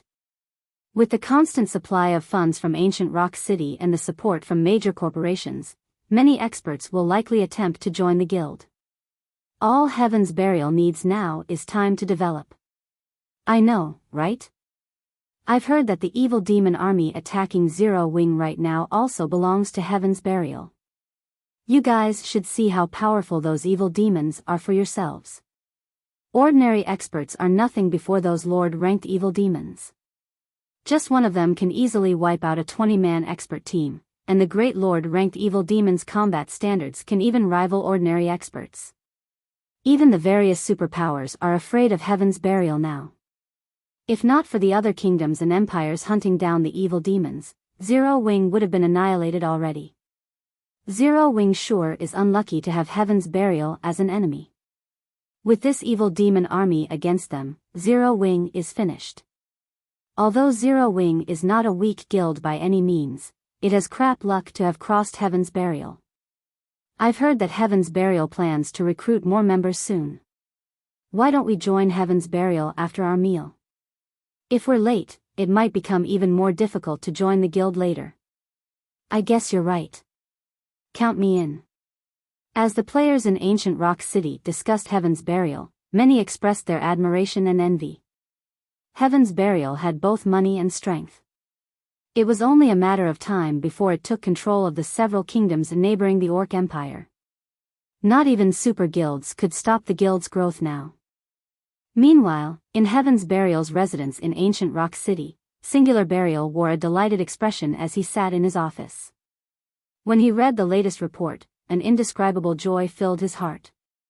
So what if your city earns a lot of money, Black Flame? In the face of absolute power, what can you possibly do? Singular Burial laughed maniacally. After a series of battles, Heaven's Burial had killed over 15,000 Zero-Wing members. Although most of them were normal members, it had been a significant blow to Zero-Wing. At the moment, Zero-Wing's members hid in towns and cities, most not daring to leave the safety to grind. Heaven's Burial immediately sent a team to kill any that did the moment they were discovered. Although some players had snuck past Heaven's Burial, they couldn't affect the overall situation. If this persisted, it wouldn't be long before Zero-Wing's members began to withdraw from the guild. Once that happened, Zero-Wing would truly be finished. As Singular Burial prepared to meet with his guild's upper echelons to discuss their next moves, Shifeng secretly snuck across Ancient Rock City's walls. Although Heaven's Burial had already set Zero-Wing's members as enemies, Shifeng had the Nightwalker's cape equipped. If he wished to escape detection, not even Tier 3 NPCs would find him. The only problem was that he still wasn't allowed to enter the city. Fortunately, he didn't need to. As expected of one of the Orc Empire's cities. It's certainly more prosperous than Zero-Wing's city, Shifeng muttered to himself, smiling as he observed Ancient Rock City through its gates. It seems that Heaven's Burial has improved the city's defenses quite a bit. I wonder if it can withstand a Tier 5 large-scale destruction spell. As Shifeng muttered, he activated Gale Domain and flew above Ancient Rock City.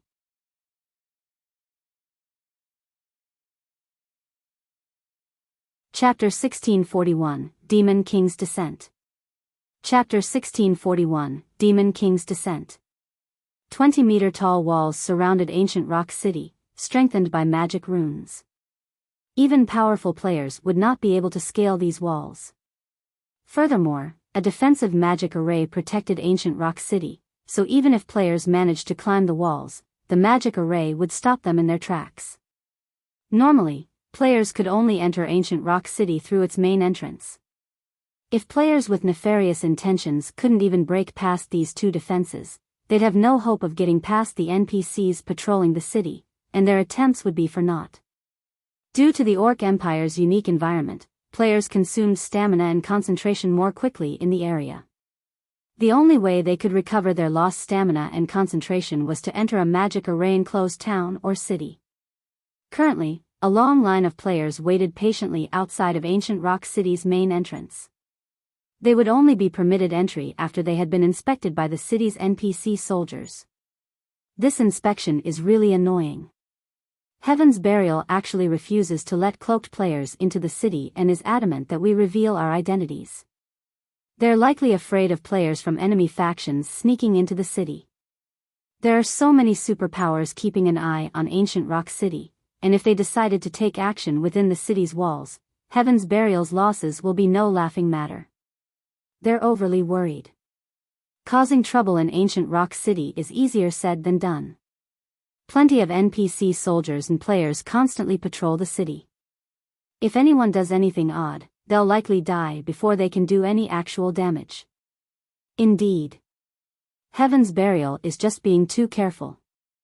With such powerful defenses, not even the super guilds can do anything to the city. As the players in line discussed Ancient Rock City's strict security, they all agreed that Heaven's Burial was being too sensitive. Ancient Rock City wasn't even under players' full control, and as a result, formidable NPCs guarded the city. Even if players wanted to attack the city, there was nothing they could do at this stage of the game. Huh. Guys, look. Someone's up there. Crap. Who is that? He's actually flying. What's he trying to do? He isn't trying to attack the city, is he? Attack the city? Are you kidding me?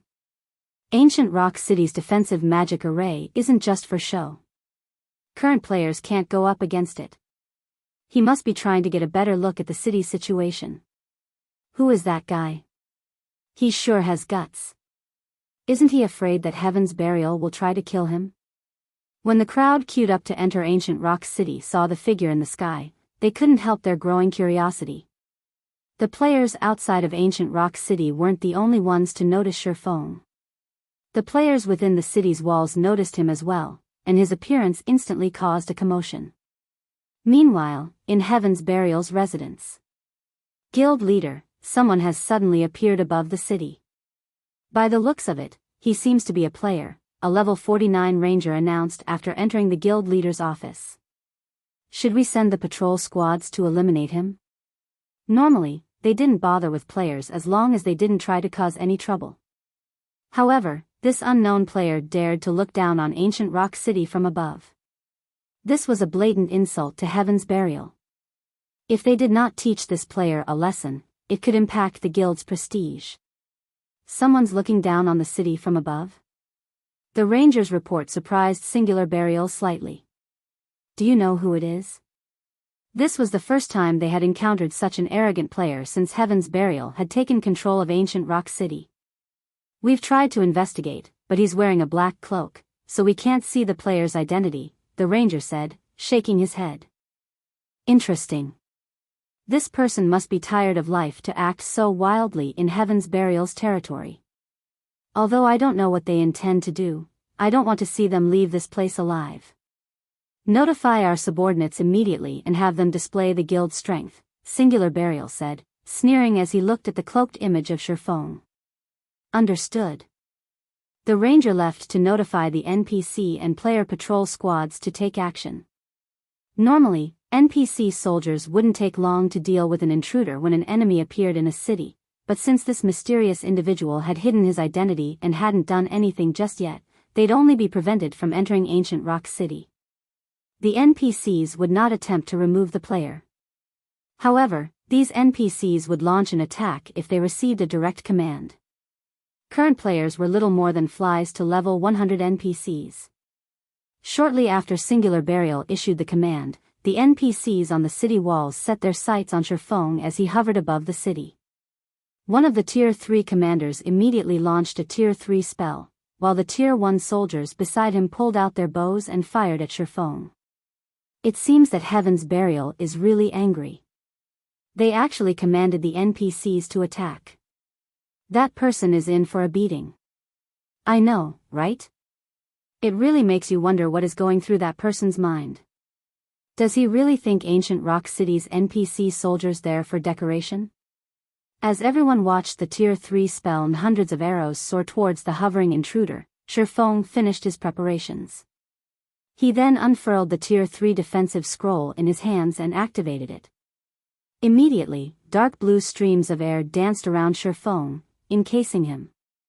Not only did the air streams strike the incoming arrows down, but they also blocked the Tier 3 spell. In the end, Shifeng emerged from the volley unscathed. What? He's still alive? Everyone was stunned when they saw Shifeng unharmed. Against a level 100, Tier 3 NPC's Tier 3 spell, even a player of the same rank and level would take significant damage. The other NPCs had also fired hundreds of arrows at Shifeng. Yet, despite such a domineering assault, Shifeng hadn't taken any damage. Contrary to expectations, Shifeng didn't try to escape after the NPC's first volley ended. Rather, he pulled an item from his bag. The instant he revealed this item, the surrounding mana surged toward Shifeng.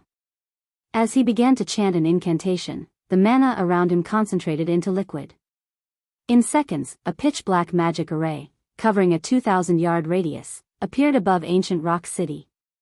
The phantom of a demon king then appeared beneath the magic array, radiating a terrifying aura that every player in Ancient Rock City could feel.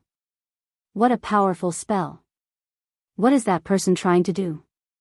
He couldn't really be trying to siege the city, right? This is insane. That person is definitely crazy. This is ancient rock city we're talking about.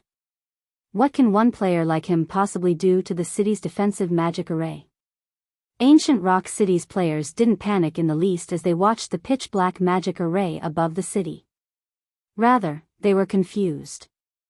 If this player had used this spell to attack within the city, it would decimate Ancient Rock City, but since it was outside of the city's defenses, it couldn't damage the city in the slightest. At most, it would expend some of the defensive magic array's energy. As everyone questioned Shi Feng's sanity, the black magic array in the sky completed its formation. At the same time, the Demon King released a furious bellow and summoned numerous flaming meteors, raining them down on Ancient Rock City. Tier 5 Spell, Hell Meteor. The instant the hill-sized meteors met the city's defensive magic array, a deafening boom echoed throughout the city. As one meteor after another crashed down, cracks began to snake across the magic barrier around Ancient Rock City. As the cracks continuously spread, the defensive magic array protecting the city eventually shattered and disappeared.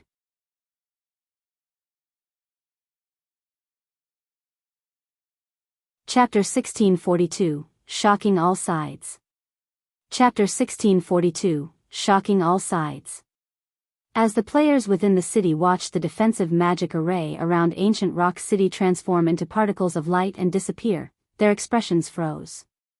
How is this possible? What's going on here? Ancient Rock City's defensive magic array was destroyed? For a time, everyone struggled to process and accept the fact that the defensive magic array had actually broken. Although they were not particularly familiar with the strength of a city's defensive magic array, they knew that normal spells would be utterly useless against it. Even Tier 4 spells would barely have an effect. When Heaven's Burial had tried to capture Ancient Rock City, the guild had spent many hours bombarding the city's defensive magic array. It had even employed Tier 4 mythic-ranked evil beasts to assault the barrier. Yet, this same, peerless magic array had crumbled under a single attack.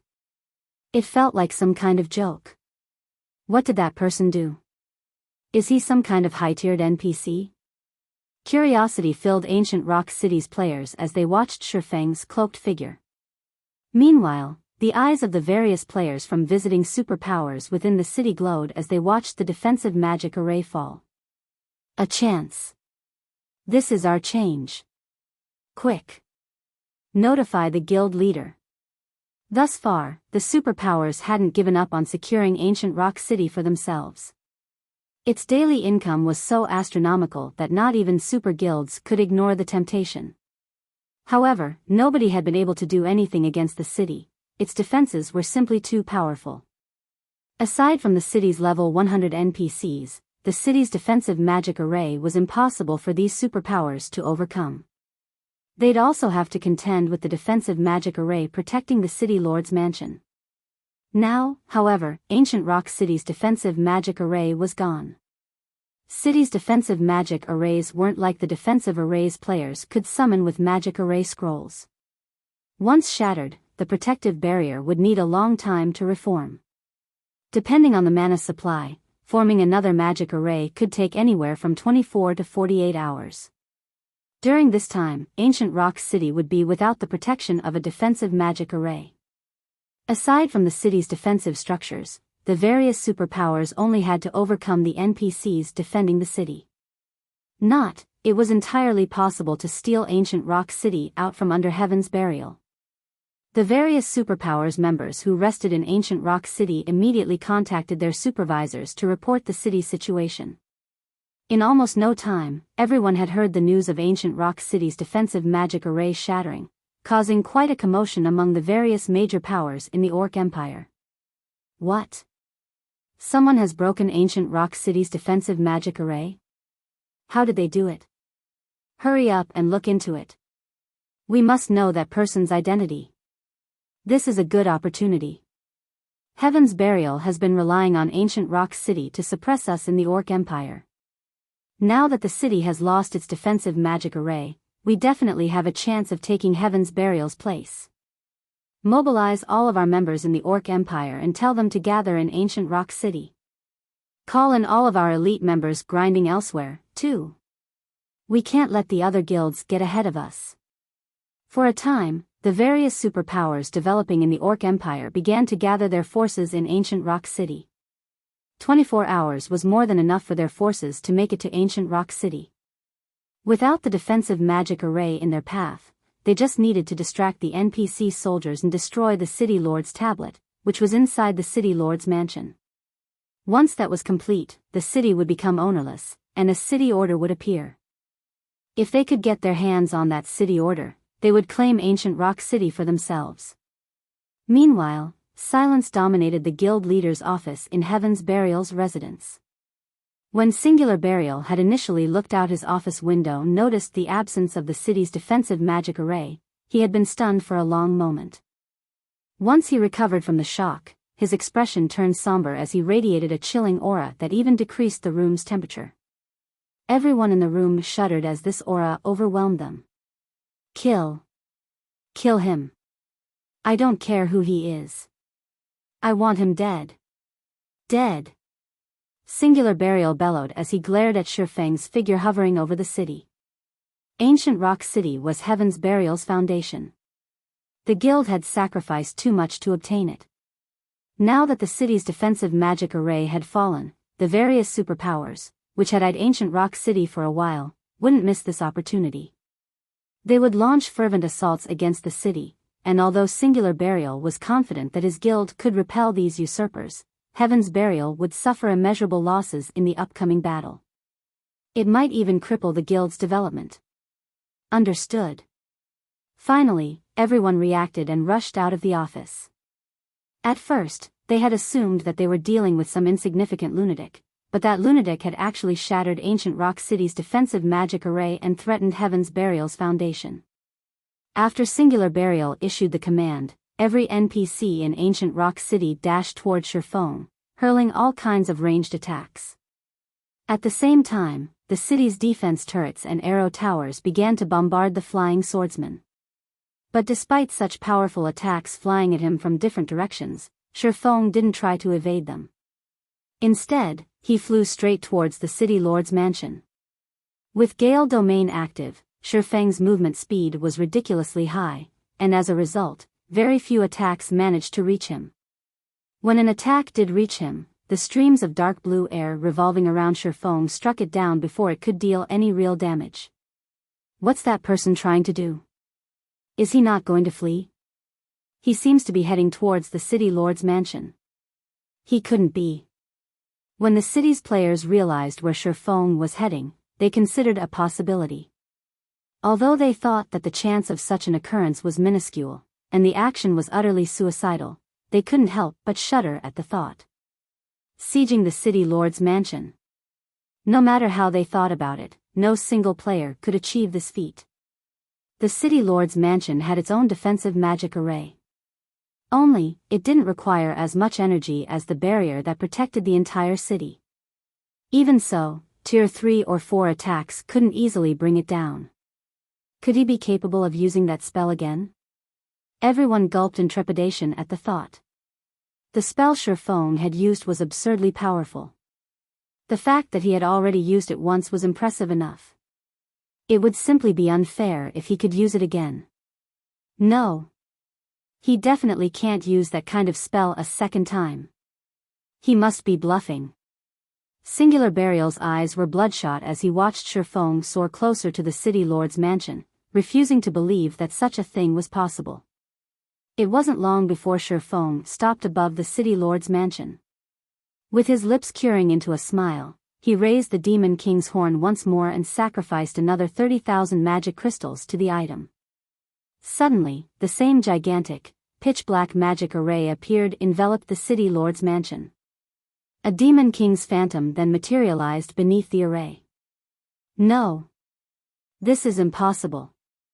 Madness struck Singular Burial as he watched the Demon King cast Hell Meteor again. Quick. Kill him. Don't let him finish the spell. At this point, everyone from Heaven's Burial realized the severity of their situation. Without hesitation, they tried to tear Shifeng from the sky with Tier 3 magic scrolls. Some even used Tier 4 magic scrolls, hoping to kill this intruder as quickly as possible. It's too late. Shifeng smiled at the defensive magic array around the city lord's mansion. Lightly, he swung the Demon King's horn down, gesturing at the mansion.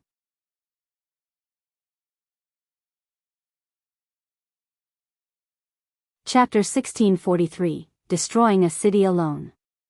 Chapter 1643, Destroying a City Alone. As Shifeng swung down the Demon King's horn from his position above Ancient Rock City's city lord's mansion, the pitch-black magic array looming over the building released a blinding light. In response, hill-sized meteors began to emerge from the array and rain down on the city lord's mansion. Unlike the previous attack, the players outside of the mansion weren't protected by a magic array. They could clearly feel the heat waves from the blazing meteors. One meteor after another crashed into the defensive magic array protecting the city lord's mansion, causing the barrier to crack. Although the array had a constant supply of energy, its recovery rate couldn't keep up with the damage it received. As a result, more cracks began to spread across the barrier. No. The defensive magic array around the city lord's mansion is slightly stronger than the one that protected the city. It's definitely going to endure the attack. Singular Burial silently prayed as he watched the powerful bombardment. The city lord's mansion was the heart of the city. Hence, the defensive magic array constructed to protect it was even stronger than the one that had protected the city. This was also why he was so confident that Ancient Rock City would never fall into the various superpowers' hands. But as hope rekindled in Singular Burial's heart, reality gave him a tight slap to the face. Under Hell Meteor's continuous bombardment, the defensive magic array around the city lord's mansion eventually collapsed, and the semi-translucent barrier shattered like a mirror. Is this a joke? Who is that guy?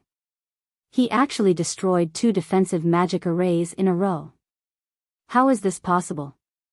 That's the city lord's mansion's defensive magic array that we're talking about.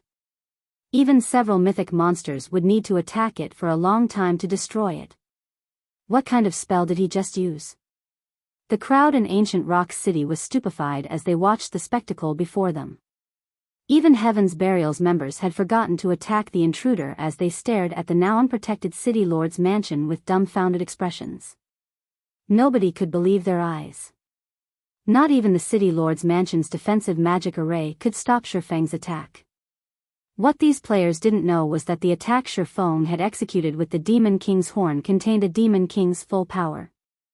The attack ranked at the peak of Tier 5. A normal city's defensive magic array would have no trouble blocking Tier 3 attacks. It could even withstand Tier 4 attacks, which would only exhaust albeit considerable, portion of the array's energy reserves. However, the Demon King's horn's attack far exceeded the threshold of any city's defensive magic array. The item could even break through Zero Wing City's defensive magic array, which had a special power source. Once an attack exceeded a defensive magic array's threshold, its energy depletion would increase by multiple times. It wouldn't be unusual if the array stopped functioning entirely. This was also why the various guilds had held massive celebrations whenever they gained a Tier 5 player in Shifeng's previous life. Tier 5 players weren't just capable of defending a city by themselves, they could also shatter an ordinary city's defensive magic array without help, making it far easier for their guild to capture a city. Even after the defensive magic array around the city lord's mansion fell, Hell Meteor's duration hadn't ended. The brilliant meteors bombarded the mansion itself, and although the building had been reinforced with divine runes, it was no match for the incredible attack. In just a few short seconds, the city lord's mansion was in shambles. As expected of a Tier 5 peak existence's large-scale destruction spell. Its power really is amazing. Shifeng was astonished as he stared at the tattered city lord's mansion. He had thought that the Demon King's horn would only be able to break through the defensive magic array, but looking at it now, it would seem that he had still underestimated the item's power. Unfortunately, he could only use the Demon King's horn twice. Once the attack ended, the Demon King's horn gradually disintegrated, becoming no more than dust particles before it disappeared. Die. He must die. I want him removed from God's domain entirely. Singular Burial glared at Shifeng with bloodshot eyes. If the man stood before him now, Singular Burial would eat Shifeng alive. Heaven's Burial could have relied on the City Lord's mansion's defensive magic array to withstand the various superpowers' assaults, but now that that array had shattered, Ancient Rock City had lost its last line of defense. Now, however, with said magic array shattered, this meant that Ancient Rock City's last line of defense had also disappeared. As Singular Burial barked out commands like a madman, Daybreak Fog and Heaven's Burial's other members worked with the NPC soldiers to eliminate Shifeng. In truth, though, they knew that their actions were futile. Even if they killed Shifeng, Ancient Rock City's 2 defensive magic arrays were gone, and they would need a long time to recover. Meanwhile, facing attacks from all sides, Shifeng unhurriedly retrieved a Tier 3 defensive magic scroll and activated it, blocking every incoming attack. Damn it. Just who the hell is he? What kind of feud does he have with our guild? Find out. Use whatever means it takes to discover that person's identity. Seeing that Shifeng was unfazed despite so many players' attacks, both Heaven's Burial's members and the players from the various superpowers wondered about the man's identity. Even super guilds were helpless against Ancient Rock City, yet Shifeng had destroyed 2 of the city's defensive magic arrays by himself. It was utterly unbelievable, but with the facts before them, they had no choice but to admit it had happened. As players ran off to investigate this flying intruder, Shifeng took the initiative to remove his black cloak, revealing his black flame appearance. Heaven's Burial. Didn't you guys ask for a fight? I'm here. Shifeng shouted as he looked down on Heaven's Burial's members. The moment Shifeng revealed his identity, a moment of silence descended on the city. What? It's Black Flame? Impossible. Black Flame actually came to Ancient Rock City? And he destroyed 2 of the city's defensive magic arrays? Amazing. Truly amazing. The players in Ancient Rock City were thunderstruck when they learned Shifeng's identity. They had never thought that Zero Wing's Black Flame would actually accomplish such an unbelievable feat. Black Flame? He's actually Black Flame? How is that possible? Singular Burial was dazed when he saw Shifeng, struggling to think properly. When he had sent the evil demon army after Zero Wing, he had taken into account that the enemy guild might launch some kind of counterattack, but he had never imagined that Zero Wing's guild leader would be so bold as to attack Heaven's Burial's headquarters by himself. Meanwhile, Daybreak Fog, who commanded the battle outside the City Lord's mansion, took a deep breath and ordered, "Kill him. We outnumber him. We cannot let Black Flame enter the City Lord's mansion." The guild's members only reacted and remembered to attack Shifeng after they heard Daybreak Fog's voice ring out. Now that the City Lord's mansion had lost its defensive magic array, there was nothing to protect the City Lord's tablet. If they allowed Shifeng to destroy the tablet and obtain the city order that would then appear, Heaven's Burial would suffer unimaginable consequences. There was no way that Shifeng, who hovered above them all, would emerge unscathed with so many attacks from both players and NPCs. However, Shifeng had no intention of entering the City Lord's mansion. Instead, he swiped his right hand across the empty air before him. In response, a spatial tear appeared in front of him, blocking the incoming attacks.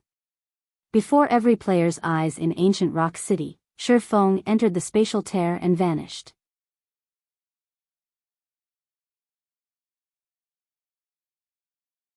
Chapter 1644, Reversal. He's gone. He must have teleported. Amazing. He's too strong. So, that was the Sword King? Everyone was dumbfounded yet again as they watched the tear in space gradually mend.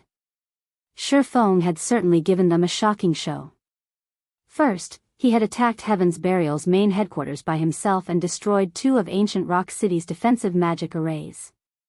Then, despite the fact that he had been surrounded by Heaven's Burial's members and Ancient Rock City's NPC soldiers, he had left without taking a single point of damage. Meanwhile, Heaven's Burial's members had been utterly powerless during all of this. They had only been able to watch as it had all happened. Not even super guilds could impact ancient Rock City, yet Zero Wing's black flame had flipped the city upside down on his own. The man's capabilities were simply terrifying. Damn it. He escaped. Broken Flow ground his teeth in frustration as he watched Shifeng disappear. Shifeng had safely left ancient Rock City as everyone had watched. If news of this spread, Heaven's Burial's reputation would be in ruins. Black Flame. Daybreak Fog's expression darkened. She had thought that Zero Wing had run out of options and was on the path to destruction. She had never thought that the guild would actually make such a move. Compared to what Shifeng had just achieved, Heaven's Burial's recent success in killing over 15,000 Zero Wing members wasn't even worth mentioning. Now that both of Ancient Rock City's defensive magic arrays had been destroyed, the various superpowers would attack the city with renewed fervor. Meanwhile, Singular Burial seethed with rage in Heaven's Burial's residence. His eyes were bloodshot as he continuously smashed the desk before him to pieces. Black Flame. I will never let you off the hook. Singular Burial bellowed from within his office, and everyone in the guild residence could hear his declaration. He had lost too much this time. Without the two defensive magic arrays, the various superpowers' armies could charge into Ancient Rock City without trouble. Ancient Rock City had just begun to take shape. The guild hadn't even fully fortified the city yet. If the various superpowers attacked now, the city would sustain heavy damages and would be out of commission for some time even if Heaven's Burial managed to hold on to it. Guild leader, what should we do now? Daybreak Fog asked Singular Burial through a private call. Recall everyone. Notify young Master Lei and the others and have them return to help defend the city. We cannot allow the other superpowers to get anywhere near the City Lord's mansion.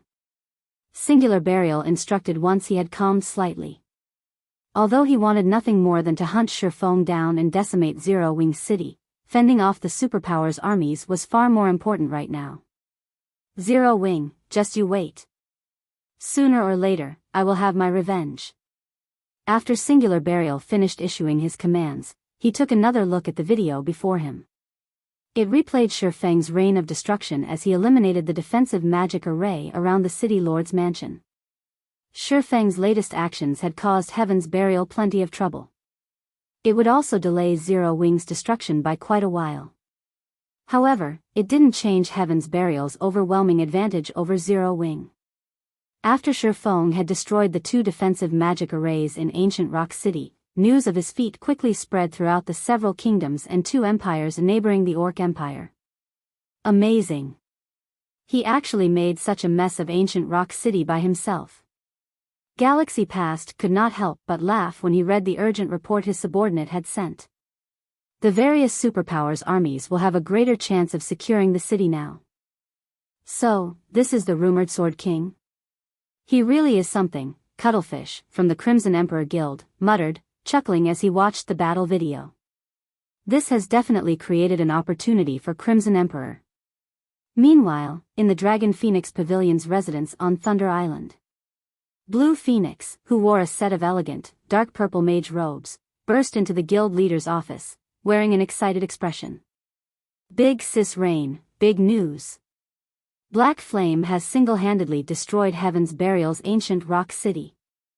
Heaven's Burial is in turmoil. Blue Phoenix reported as she grinned at the beauty in a black, silken dress, who currently sat behind an office table as she shifted through paperwork.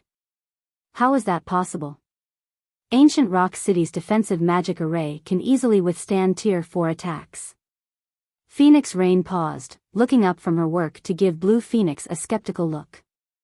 It's true. Black Flame used some kind of tool to destroy Ancient Rock City's defensive magic arrays in a single hit. Blue Phoenix said. She then sent Phoenix Rain a battle video. In the video, Shifeng attacked Ancient Rock City's defensive magic array, casting Hell Meteor repeatedly and shattering both defensive magic arrays in minutes. Just how many secrets does Zero Wing have? Phoenix Rain's eyes widened in shock as she watched Shifeng use the same devastating attack twice in a row. With such a powerful attack and Shifeng's ability to move about freely, no guild, town or city could hope to stop him. Even super guilds would fear the swordsman. However, what Phoenix Rain didn't know was that Shifeng could only use the Demon King's horn twice. Once he expended those uses, it would disappear. He'd have to rely on his luck to obtain another such item. After all, tools that allowed players to cast Tier 5 spells were as rare as a phoenix's feather in God's domain. Elsewhere, Shifeng arrived in a deserted mountain range after using space movement. He then took out a return scroll and teleported back to White River City. As he strolled down the city streets, he could hear countless players discussing ancient Rock City. Because of the latest events, Zero Wing's reputation had reached an all-time high. It seems my plan has been quite effective. Seeing that Zero Wing's reputation had soared among the masses, Shifeng was considerably satisfied with his latest operation. Although he had exhausted the Demon King's horn and spent 60,000 magic crystals, he had put Heaven's Burial at risk. Even if the guild defended their hold on ancient Rock City, it wouldn't see any more of the city's profits for some time. To make matters worse, both Heaven's Burial and Zero Wing still incurred massive expenditures every day due to the ongoing war. If Heaven's Burial wasn't careful, the guild might disintegrate in the next few days. As Shifeng was about to return to the candlelight trading firm to resume forging magic light sets, Aqua Rose contacted him. "Guild leader, you're too ruthless," Aqua Rose said, clearly excited as she addressed Shifeng. "Heaven's Burial is definitely in trouble. According to our latest reports, over 10 superpowers are marching their armies towards ancient Rock City as we speak. They have a combined force of around 700,000 elite players. Heaven's Burial is going to have its hands full trying to defend ancient Rock City, let alone deal with us. Heaven's Burial isn't our only enemy. We still have to worry about the Blackwater Corporation. Have we seen any movement from Blackwater recently?" Shifeng asked. Nodding her agreement with Shifeng's statement, Aqua Rose calmed herself and answered, "It seems that Blackwater has turned its focus to raiding the Primordial Divine Ruin. It has even reduced the number of experts hunting our members to send more players to explore the ruin." The Primordial Divine Ruin? Shifeng fell into deep thought for a moment. The Primordial Divine Ruin was an excellent location to obtain combat techniques native to God's domain. If one collected enough of them, the result from learning them all could even rival the advanced combat rooms in Stone Forest Town's battle arena. While Shifeng considered the situation, the sound of a system notification attracted his attention. System announcement: someone has successfully triggered the new expansion pack, Primordial Trial. The Primordial Divine Ruin within the Orc Empire will undergo further activation. In 10 hours, the Primordial City's gates will open on the Primordial Divine Ruin's 5th floor. Please prepare.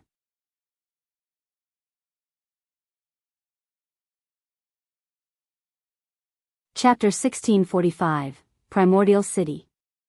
Chapter 1645, Primordial City.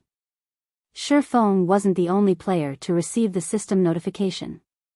Players in the Orc Empire and those in the neighboring kingdoms and empires were also notified. A new expansion pack? Someone triggered an expansion pack related to the Primordial Divine Ruin? How lucky. What's going on? What's this, Primordial City? The system notification stirred players in the various kingdoms and empires into an uproar. Although the new expansion pack this time did not require players to log off, every new expansion pack meant new opportunities. Every time a new expansion pack launched, the status quo in God's domain would change. Some guilds and players would rise, while others would fall. Meanwhile, this expansion pack was connected to the highly popular Primordial Divine Ruin, which even the various superpowers struggled to monopolize. It was clear that this expansion pack would be extraordinary. If one took advantage of this expansion pack properly, they could even experience a meteoric rise, becoming famous throughout God's domain. After all, the same thing had already happened multiple times thus far. Everyone immediately looked into this primordial city the system announcement had mentioned. As soon as they had, though, they were stunned by what they had found. According to God's Domain's historical records, Primordial City had been a legendary city before the Great Destruction. Nobody knew exactly what kind of place this city was. They only knew that players had to travel through a specific teleportation gate to reach the Primordial City. This teleportation gate could be found throughout the continent of God's Domain. According to the legends, the Primordial City was even grander than Blackwing City. In fact, it offered even more benefits than the Holy City of Titan. Countless opportunities awaited players, including hidden classes and combination skills that had been lost in time. After learning more about Primordial City, the potential benefits tempted many top adventurer teams. They began to partner with other teams to explore the Primordial Divine Rune. Since the various large guilds had monopolized the ruin since it had appeared, adventurer teams and independent players hadn't dared to consider exploring it. The risks far outweighed the gains. Although it was possible to obtain combat techniques within the Primordial Divine Ruin, doing so was incredibly difficult. At the very least, no lone adventurer team had any hope of survival in the ruin. It would need the strength of multiple adventurer teams. Unfortunately, even if multiple teams worked together, they'd have to address the problem of loot. No one wanted to take a loss, and because of this, it was unlikely that multiple adventurer teams would cooperate. Most importantly, a single adventurer team's strength was insignificant in the eyes of the various superpowers. Not even first-rate guilds would take top adventurer teams seriously. However, the situation had changed, and their only goal now was entry into the Primordial City. In that case, it was definitely possible that the various top adventurer teams could work together without incident. As for how many players each team got into the Primordial City, that would depend on them. The various superpowers were now focused on Heaven's Burial's ancient rock city, and even if they were interested in the Primordial City, they'd only be able to spare a portion of their forces to raid the ruin. This gave the top adventurer teams a greater chance of entering the Primordial Divine Ruin and proceeding towards the Primordial City. Guild Leader, the Primordial City is amazing. Aqua Rose was astonished when she read the report on the new city. Not only was the Primordial City's foundations stronger than those of the Holy City of Titan, but it was also a holy ground for players who wanted to grow stronger. If players could enter the Primordial City, they would grow significantly stronger very quickly. Primordial City? Shurfeng was just as surprised by the system announcement. He had never expected the opportunity to enter the Primordial City to arrive so soon. In the past, the Primordial City had made its appearance in God's Domain after mainstream players had reached level 70. Everyone had known the city's importance, and it had caused a major struggle between the game's major powers. Even so, they had all underestimated how beneficial the Primordial City would become for players. Though, they eventually learned the truth. Aside from the ability to obtain hidden classes, combat techniques, skills, and spells in the Primordial City, the city's most valued aspect was its ability to help players complete their class promotions much faster. It was common knowledge that class promotions became more difficult as players reached higher tiers. In fact, some players might never even reach Tier 2. Meanwhile, Primordial City offered a special product called a Primordial Soul. When used, it provided a buff that improved players' physiques for a certain amount of time. With an improved physique, players would have a much easier time completing their promotion quests.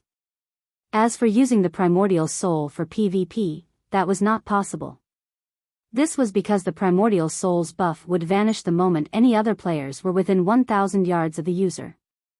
Hence, players could only use the Primordial Soul when they soloed monsters or quests. Even so, the Primordial Soul had become highly sought after in God's Domain. Unfortunately, it wasn't easy to obtain a Primordial Soul since the city only sold a limited number each day. Once they were bought out, the item would only restock the next day. It was a limitation the system had set to avoid too many players completing their promotion quests too easily. Although Zero Wing had plenty of level 50+ players, only a small number had actually reached Tier 2 thus far. It was safe to say that, aside from Shifeng, no one knew about the primordial souls yet. If he could enter the primordial city and monopolize the primordial souls sold, Zero Wing could gain a new batch of Tier 2 experts in a short amount of time. If Zero Wing could form a large enough team of Tier 2 experts, defeating mythic monsters of the same level would be possible even without powerful tools. Tier 2 experts were also the foundation to challenge super large-scale Hell Mode team dungeons. Aqua, notify Fire and Blackie and have them gather the main force and Dark God's Legion immediately. It's about time we make a trip to the Primordial Divine Ruin, Shifeng said after giving the matter some thought. Wonderful. I've been waiting for you to say that, guild leader. Aqua Rose was ecstatic when she heard Shifeng's command. However, she quickly realized a problem, saying worriedly, Guild leader, the various superpowers are paying close attention to the Primordial Divine Ruin right now. Moreover, it's in Heaven's Burial's territory. If we head to the ruin, even with the Dark God's Legion, I'm afraid that the Primordial Divine Ruin was near the boundary between the Orc Empire's inner and outer regions. It was not far-fetched to consider the area part of Heaven's Burial's territory. The location was also one of the reasons that Heaven's Burial had always secured around 1/10 of the available entry slots into the ruin despite so many powerful competitors. Now that Shifeng had destroyed Ancient Rock City's defensive magic arrays, Heaven's Burial would give them a piece of its mind if they dispatched forces to the Primordial Divine Ruin. Even if they dispatched both Zero Wing's main force and the Dark God's Legion, they would only have 1,000 plus players. If they tried to face the superpowers elites and experts, they'd likely have a very difficult time securing enough slots. Relax. Zipping and the others will join us as well, Shifeng said, chuckling. While we're on the topic, how is the equipment collection coming along? We've collected the necessary weapons and equipment. I'll have someone send them over in a moment. But even if we include Zipping and his team, our members are still, Aqua Rose said worriedly. Even if they included Zero Wing's internal members and White Tiger Dojo's disciples, they'd still have less than 2,000 players. Compared to the tens of thousands of elites and experts the superpowers had dispatched, such a small force wasn't worth mentioning. However, Shifeng remained firm on his decision. In God's domain, quantity wasn't the most important. Rather, quality meant everything.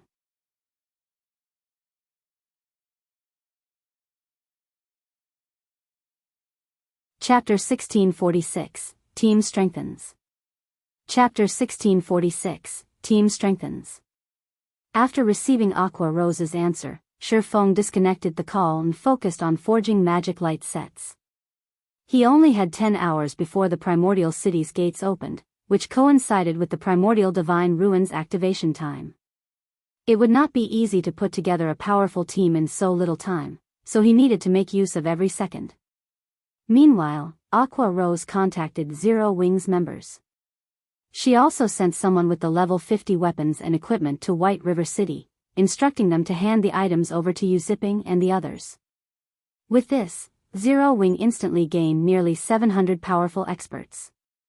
This development, more or less, brightened Aqua Rose's mood. Normally, large guilds nurtured expert players very slowly, producing 200 or 300 experts per month. Some guilds' development was even slower, losing experts rather than gaining them. More players joined God's domain each day, after all, and as players became more familiar with the game's combat styles, the standards for expert players rose to greater heights. With the addition of Zipping and the others, Zero Wing's expert count increased drastically. If the public knew of this, countless players would be shocked. 700 expert players might not be a match for a 10,000-strong elite army on a battlefield, but when it came to guerrilla warfare, the experts would dominate. Moreover, expert players could adapt to far more easily than elite players. Now that Heaven's Burial had its hands full, it and Blackwater would suffer if Zero Wing suddenly introduced another 700 expert players to their war. It was a pity that Zipping and the others were forced to make their debut in the Primordial Divine Ruin. It would allow Heaven's Burial and Blackwater to see to preemptive measures to cope. Candlelight Trading Firm, Special Forging Room. Controlling the Purple Thunder Flame, Shifeng carefully smelted and combined the necessary materials to forge the magic light set. Once he included the magisteel ingot, he began to shape the molten alloy. He had completed the entire process as smoothly and naturally as flowing water, with every one of his movements nearly, if not exactly, perfect. At the end of the day, however, his forging success rate was only 60% even if he followed the procedures perfectly. After successfully forging another 4 magic light sets and increasing his total to 30, Shifeng stopped crafting. Instead, he retrieved the Advanced Book of Magic from his bag and began to forge advanced mana armor kits. The advanced mana armor kits didn't provide as much of a boost as the magic light set, but if every player equipped 3 of these kits, their basic attributes would increase by at least 10%. This was a substantial increase for level 50 players. The strengthened magic light sets could rival dark gold equipment of the same level in basic attributes, but after including the advanced mana armor kits, the set equipment would be on par with level 50 dark gold set equipment. The various superpowers currently treated level 50 fine gold equipment like precious treasure, not to mention level 50 dark gold equipment or set equipment. Thankfully, I made it in time. Shifeng revealed a satisfied smile as he gazed at the advanced mana armor kits on the table before him. Due to the purple thunder flame, his production speed with these kits had improved significantly. After working for 5 hours straight, he had successfully forged 90 armor kits, enough to equip 30 players. He had also gained an incredible amount of EXP and was now only 19% away from level 65. Following which, Shifeng contacted Yu Ziping and had the youth lead 29 other plate armor players to his special forging room. It wasn't long before Yu Ziping and his companions arrived in Shifeng's room. They all wore a mix of level 50 mysterious iron and secret silver equipment. When Yu Ziping and the others entered the special forging room, they were dumbfounded by what they saw. Numerous pieces of dazzling equipment littered the room. It was clear that the equipment was extraordinary at a glance. Moreover, based on the piece's design, they obviously belonged to a single set. However, what stunned Yu Ziping and his companions the most was the unique glow of fine gold items radiating from the pieces. And the room actually held 30 full sets. The sight was blinding. Level 45 fine gold set equipment? Everyone inwardly guessed the set equipment's rank as shock overwhelmed them. Guild leader, I've brought the players you've requested, 15 shield warriors and guardian knights, and 15 berserkers and swordsmen, Yu Ziping respectfully announced as he walked up to Shifeng. After seeing the sight before him, his admiration for the swordsman had solidified. It was obvious that Shifeng had personally handcrafted fine gold sets in the room. At this stage of the game, countless experts dreamed of equipping level 45 fine gold set equipment. Even the various major powers would have to invest a lot of time, manpower, and resources to acquire one set, yet Shifeng could actually forge such equipment. If the various superpowers knew about this, they'd likely curse Zero Wing for cheating. With the ability to produce level 45 fine gold set equipment, Zero Wing would almost certainly grow stronger. Alright, I want every one of you to pick a set and equip it, Shifeng said as he gestured the magic light sets in the room. We're supposed to equip them? The 30 players couldn't help their confusion. They currently wore level 50 mysterious iron and secret silver equipment, which was only slightly weaker than level 45 fine gold set equipment in terms of basic attributes. On the other hand, level 50 mysterious iron and secret silver equipment offered higher defense than level 45 fine gold set equipment. It'd be better to let the other experts, who lacked equipment, to use these pieces rather than equip the sets themselves. But since their guild leader had given them an order, they had no choice but to obey. This is. As Yu Ziping and the others picked up the magic light sets and prepared to equip them, they realized something that left them dazed. How is this possible? This is level 50 fine gold set equipment? I'm not dreaming, am I? Everyone's eyes nearly fell from their sockets when they inspected the magic light set's attribute panels. They were already impressed that Shifeng had crafted level 45 fine gold set equipment, but they had never even heard of a player obtaining level 50 fine gold set equipment. And yet, their guild was giving each of them one of these sets. For a moment, their minds even failed to process the situation. Wait, there's a strengthened label on this set. These pieces' basic attributes should be even higher than those of level 50 fine gold set equipment, a player with a keen eye suddenly exclaimed. The player's declaration immediately caught everyone's attention. Crap, it's true. The basic attributes on this set are even higher than the level 50 fine gold equipment I've seen before. Zipping and the other players were at a loss for words as they held the magic light set pieces, shuddering involuntarily. Each piece of a fine gold set equipment was half a rank stronger than fine gold equipment of the same level, but after the enhancement, it was clear that the magic light set pieces were on par with level 50 dark gold equipment. A set of level 50 dark gold equipment. If news of this matter spread, it would definitely cause a sensation throughout God's domain. Before Zipping and his fellow players could digest this information, Shifeng gestured to the advanced mana armor kits atop a stone table in the corner of the room and instructed, once you've equipped the magic light sets, I want each of you to take 3 armor kits and equip them as well. Take a look at the final effects.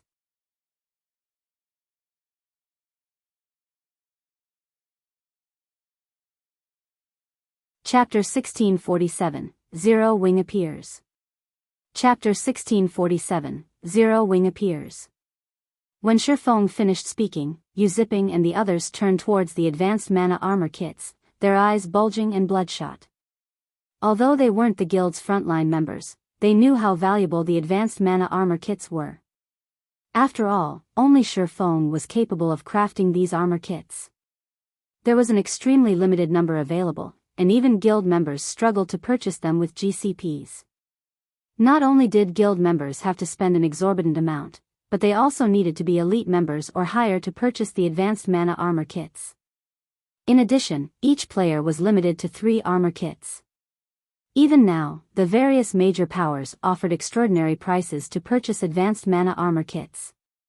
Yet, these players had the chance to equip these armor kits. This was simply a dream.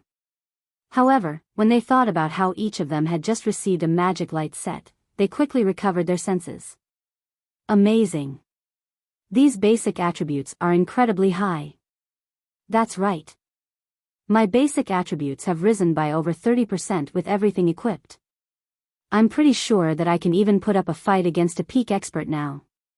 Once they had equipped the magic light sets and advanced mana armor kits, these players felt transformed.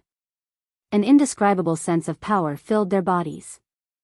They couldn't help the rising desire to spar with other experts to get a good feel for their new prowess. With a 30% increase to their basic attributes, their overall combat power should have, at the very least, doubled. It seems the enhanced magic light sets are quite effective. Satisfaction filled Shifeng as he examined everyone's attributes. Zipping and his companions' basic attributes could now rival Superpower's peak experts, who wielded multiple epic items. Overall, they should be even more powerful than the Conqueror Party's members with their battle arrays active. Even a Tier 1 metric ton could tank Grand Lord of the same level by himself in the magic light set. Every one of the 15 MTs in the room had over 50,000 HP, and if they worked together, they'd easily form an impenetrable wall. Suddenly, Aqua Rose contacted Shifeng and reported, Guild leader, everyone has gathered. We can move out at any moment. All right. It's about time that we head out, Shifeng said after glancing at the time. There was not much time left before the Primordial Divine Ruin reopened. Orc Empire, Primordial Divine Ruin. Due to the new expansion pack, the ancient tower atop a gravel hill had improved. Restaurants and hotels could now be found both within and around the tower. Now, not only could players enjoy unique dishes, but they could also recover their stamina and concentration by resting in the hotels. One could say that the Primordial Divine Ruin had become one of the few footholds players had in the Orc Empire. The only downside was the tower's fraudulent prices. The price for food was somewhat acceptable, only costing around 2 to 3 times than in other NPC cities, but the hotel accommodation fees were a different story. Renting a room in the Primordial Divine Ruins hotels cost 40 silver per day. Even expert players had trouble justifying such a high price, much less elite players. Even so, plenty of players had gathered in the tower. As some players, who planned to rest in the primordial divine ruin, were about to enter the massive tower, an intense aura washed over them, halting their steps. When these players warily searched for the cause of such a powerful aura, they discovered a crowd of other players within the tower. The atmosphere resembled that of Imperial Capital's teleportation halls, but unlike those halls, every one of the players within radiated an intense killing intent as they watched each other cautiously. It seemed as if they were all enemies. The players in the tower were members of multiple groups. The smaller groups only had around 5,000 or 6,000 members, while the larger ones had over 10,000. The lowest level player in the tower was level 47, but most were level 48 or 49. Their equipment was also impressive, with most of them wearing at least level 45 secret silver equipment. Meanwhile, as time passed, more teams began to gather in the tower. As one team after another entered the tower, the scene caused a commotion among the independent teams. Quick, look! That team is wearing Crimson Emperor's guild emblem. What? Even Crimson Emperor is trying to get in on the action? Crimson Emperor is nothing. Had you been here a moment ago, you would have seen members from the Sacred Temple arrive. The Sacred Temple's team is even led by Vice Temple Master, Quiet Melody, for this operation. That team was ridiculously strong. All 5,000 members were experts, and they all wore level 45 fine gold or better equipment. Quiet Melody herself even has 3 pieces of epic equipment on her. The independent players in the tower couldn't help but gawk at the various superpowers teams as they rested. The fact that they could survive and make a living in the Orc Empire proved that they were on par with God's Domain's elite players. Needless to say, they were stronger and higher leveled than ordinary players. However, these guild players were leaps and bounds ahead of them in terms of levels and equipment. In addition, a large number of top adventurer teams had banded together to form a massive force. It seemed that these top adventurer teams were adamant about contending with the various superpowers. While one top adventurer team would struggle to gather 1,000 experts, they could form a force of 6,000 to 7,000 expert players if they worked together, and not even the various superpowers should underestimate such a force. What a naive bunch. Do they really think that Crimson Emperor and Sacred Temple are the only superpowers participating in this struggle? Purple Jade, who stood a short distance away from several conversing independent players, expressed her disdain as she overheard the conversations. After the release of the new expansion pack, far more powers had become interested in the primordial divine ruin. Even the dark forces had begun to poke their noses into the matter, and among these dark forces, even Raven, an emerging dark guild that developed rapidly recently, intended to participate.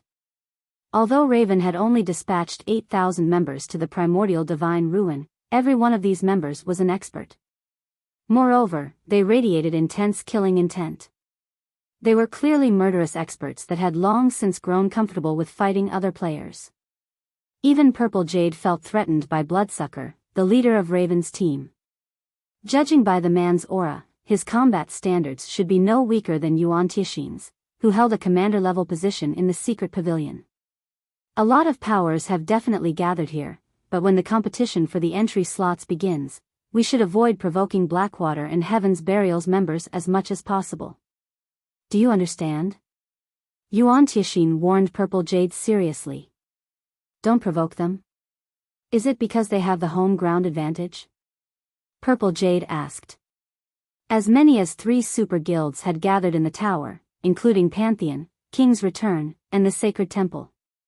None of these super guilds could be underestimated, yet rather than taking note of these organizations, Yuan Tixin warned her to take care around Heaven's Burial and Blackwater. She was truly surprised. That's not the case. Heaven's Burial and Blackwater are still no match for super guilds in terms of quality and quantity of experts, but don't forget that they still command evil beasts and demons. It is best if we avoid them, Yuan Tixin said as he glanced at Falling Fire and Lei Jingyang, who commanded Blackwater and Heaven's Burial's teams. Although the destruction of ancient Rock City's defensive magic arrays has forced Heaven's Burial to station most of its evil beasts and evil demons in the city's defense, it is best if we use caution around them. Emichim. Purple Jade nodded. As the various powers in the tower prepared for the upcoming struggle, a team of players arrived outside of the Primordial Divine Ruin. The team was pitifully small compared to the various guild teams, with not even 2,000 players in total. However, when this team entered the tower, silence fell. What? Zero Wing? That shouldn't be possible, right? Zero Wing just destroyed ancient Rock City. Are they trying to get themselves killed by showing up in Heaven's Burial's territory? Or do they really not consider Heaven's Burial a threat?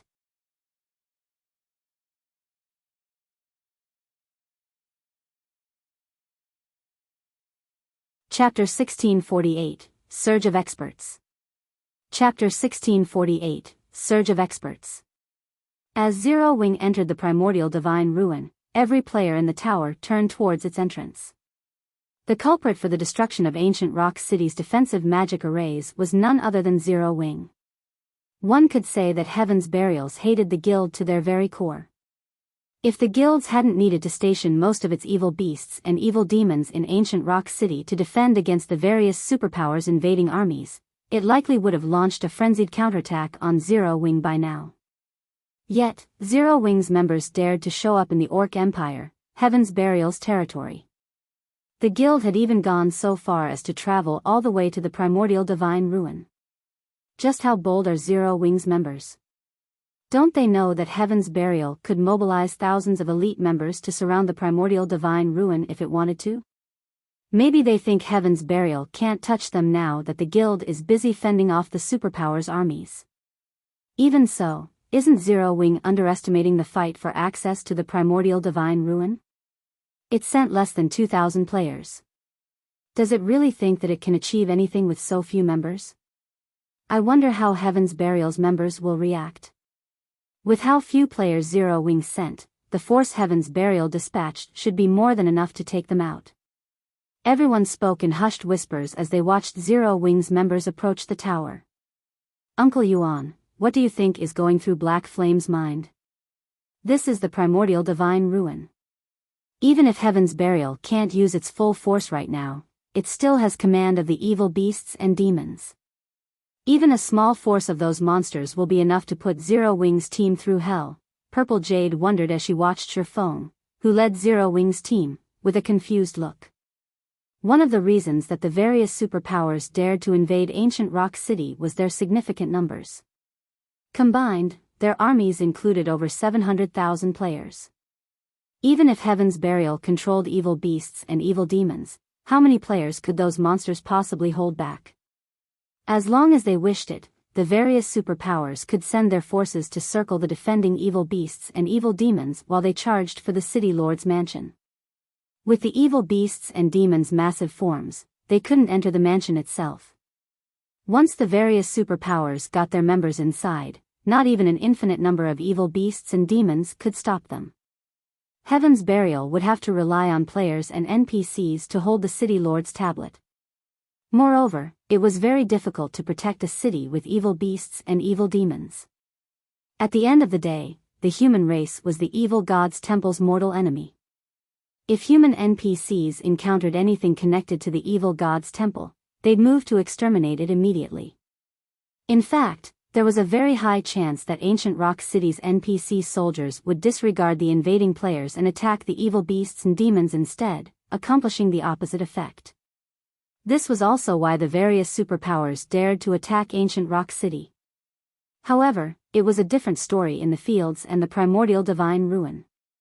Players weren't prohibited from attacking each other in the ruin, and Heaven's Burial didn't have anything to protect here, so its evil beasts and evil demons could focus on the slaughter. Even if the monsters only killed half of Zero Wing's experts, it would deal a massive blow. I don't know, but the Primordial Divine Ruin is incredibly important to every guild. It is not strange that Zero Wing is willing to take such a risk, Yuan Tixin said, shaking his head. As Zero Wing's force moved closer to the tower, the players from the various superpowers and adventurer teams, who anticipated an interesting show, revealed dumbfounded expressions. Is this a joke? Those players are actually all level 50 or higher. Crap. Didn't someone say that Zero Wing didn't have much equipment left? How are so many of those players wearing fine gold set equipment? What level are those fine gold sets? I can feel so much pressure coming off of them. Who are those players in the lead? I don't think I've ever seen them before. When did Zero Wing gain another batch of experts? For this operation, Shifeng did not have his team members wear black cloaks. Hence, both their levels and equipment were exposed for all to see.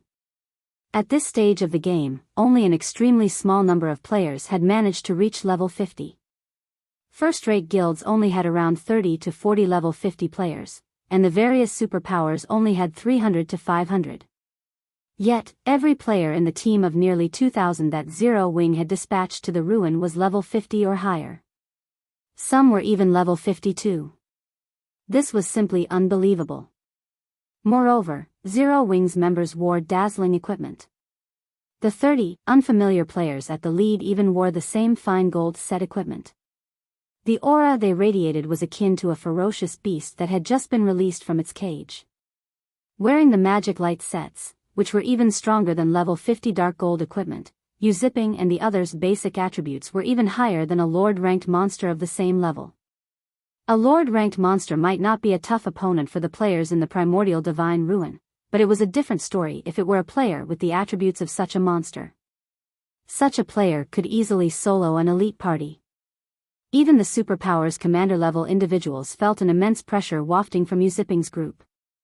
Although their equipment was considered top-notch in God's domain, their basic attributes were nowhere near a level 50 lords. Suddenly, the various superpowers members saw Zero Wing's players in a new light. They were all powerhouses, and they knew what this aura and pressure represented. Although these factors couldn't be used to determine a player's strength, they did hint at a player's general combat standards. Just how much strength has Zero Wing hidden? It already introduced another 100 refinement realm experts, and now it's revealed so many experts with such intense auras. Could some superpower really be supporting Zero Wing in secret? Purple Jade's eyes widened when she saw the magic light sets Zipping and the other players wore. Currently, she had numerous pieces of level 50 fine gold equipment on her, and the weakest piece she had was level 45 dark gold rank. In addition, she carried an epic weapon and a piece of epic equipment. Overall, her lineup was among the best in the game right now. Yet, Zipping and his companions' basic attributes seemed higher than hers. Her basic attributes ranked among the top in the secret pavilion. What kind of power was the secret pavilion? It was an organization which only a small number of super guilds could compare to, yet Zero Wing had just revealed 30 never-before-seen experts with even higher attributes. The situation was simply ridiculous. It's no wonder why Black Flame dared to lead a team here. It seems that he came prepared. Yuan Tiexin's mouth twitched slightly as he watched Shifeng. Level 50 fine gold set equipment, huh? In his opinion, the only possible reason that Zipping's group had higher basic attributes than his and Purple Jade's was their level 50 fine gold set equipment. There was no other way that these players could surpass them. Level 50 fine gold set equipment? Purple Jade couldn't help her surprise. How is that possible? Even our guild has only collected 2 of such sets so far. How could Zero Wing possibly collect 30 sets? Level 50 equipment was already extremely difficult to gather, let alone level 50 fine gold set equipment. Even after investing tons of manpower and resources, the secret pavilion had only obtained 2 level 50 fine gold sets.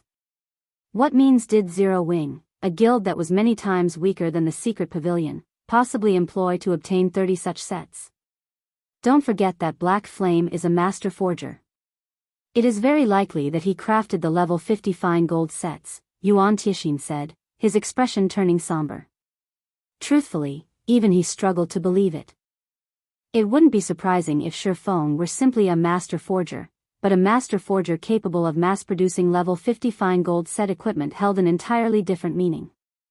Just thinking about how Zero Wing could deploy expert teams in level 50 fine gold set equipment made Yuan Tiexin shudder.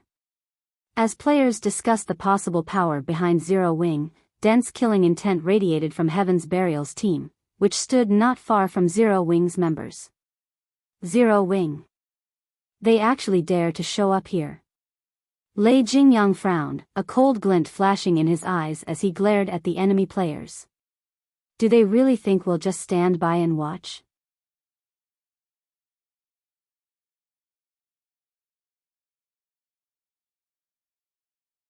Chapter 1649, Power of the Magic Light Set. Chapter 1649, Power of the Magic Light Set.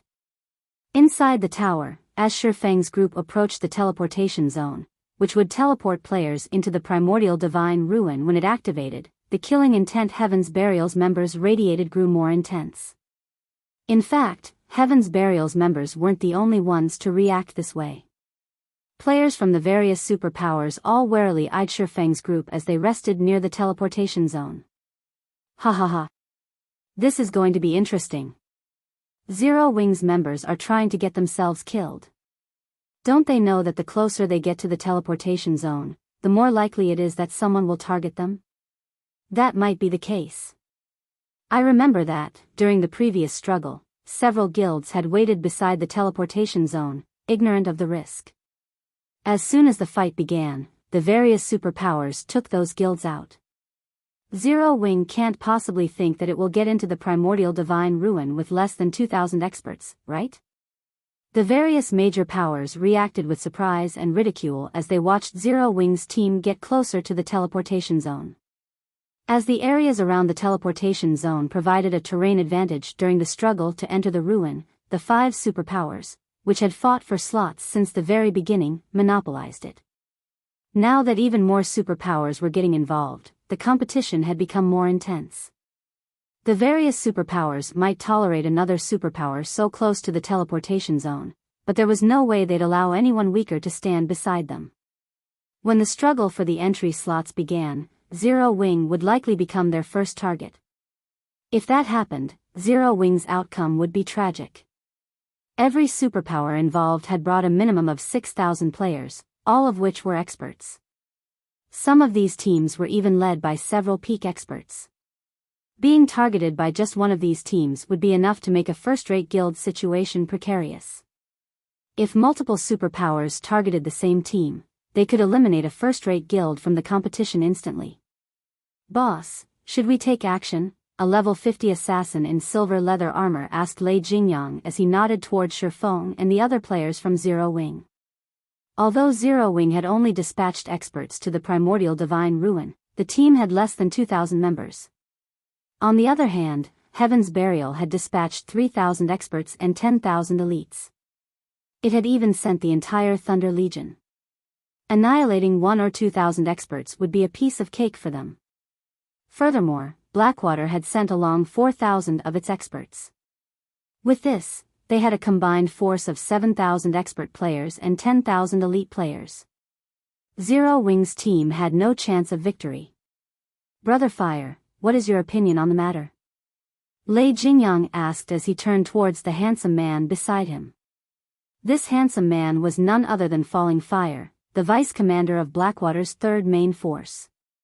The man wielded a crimson staff and was enveloped in translucent flames. Just looking at him felt stifling. The fact that he was fully geared in level 50 equipment, 3 pieces of which were epic rank, only made him all the more eye-catching. However, Lei Jingyang knew that, compared to Falling Fire's level and equipment, this man's most impressive feat was his promotion to a Tier 2 Elementalist and the Tier 2 spells in his arsenal. That was also why Blackwater had assigned Falling Fire to lead the team that would assist Heaven's Burial in this endeavor. Of course, we have to exterminate these people from Zero Wing. However, it is too soon to strike. They'd have an easier time getting away if we did so now. It won't be too late to attack once the struggle begins. Even if Zero Wing's members try to flee, they'll never get away while entrenched in the chaotic battlefield. Falling Fire said as he gestured to the various major powers behind Zero Wing's team. The system didn't stop players from fighting with each other inside the tower. Players could start a fight whenever they wished, and the tower had only one exit. It was relatively easy to escape the tower before the battle for the Primordial Divine Ruins entry slots began, but once it did, chaos would ensue. If a team weren't careful, other teams could easily drag it into the fray. Because of this, players had a very difficult time leaving the tower once the fight began. I guess you're right. We'll strike once the struggle starts, then, Lei Jingyang said, nodding as he surveyed his surroundings. He then turned to his team and said, when the time comes, leave none of Zero Wing's members alive, particularly those wearing level 50 fine gold set equipment. It'd be a massive waste to let them hold on to such precious items. Although he wanted nothing more than to slaughter Shifeng and his guildmates, Falling Fire's opinion was reasonable. Many powers had come to enter the Primordial Divine Ruin this time, and among them, plenty were top adventurer teams. Once the struggle to enter the ruin began, Zero Wing would have a challenging time trying to get out of the tower. They'd be able to kill far more Zero Wing players if they waited. Earlier, Shifeng had destroyed Ancient Rock City's defensive magic arrays, crippling the city. Now, the city couldn't generate nearly as much income. Lei Jingyang was no less angry than Singular Burial about the insult. Now that he'd encountered an opportunity to take care of Zero Wing, he couldn't let it get away. When he saw Yu Zipping and the others, who wore the magic light sets, he was particularly tempted. If he could get his hands on a few of those sets, he could help Heaven's Burial when the guild began to raid super large-scale team dungeons. Meanwhile, Zero Wing's members could feel an intense pressure bear down on them, the majority of which radiated from the various superpowers. The fight to claim the entry slots this time sure is intense.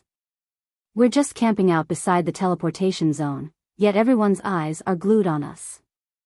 Blackie was slightly astonished as he glanced at the nearby superpowers teams. The only other time he had seen so many superpowers in a single location was during the contest for Thunder Island. If he hadn't fought these superpowers in the past, he'd likely tremble with anxiety. Guild leader, Heaven's Burial and Blackwater's members are keeping a very close eye on us. Based on their killing intent, they'll definitely attack us as soon as the battle begins, Aqua Rose said, smiling at the players from Heaven's Burial and Blackwater, who stood a short distance away. Let them come, Shifeng said, revealing a faint smile as he eyed Heaven's Burial's members. It's about time we show these major powers Zero Wing's might. When the time comes, the Magic Light team will open a path while everyone gathers in the center of the teleportation zone. Although the number of entry slots has increased to 15,000 after the new expansion pack, the number of powers trying to enter the ruin has increased as well. Avoid fights whenever possible. Understood. Zero Wing's members nodded in response to Shifeng's command, their expressions hardening.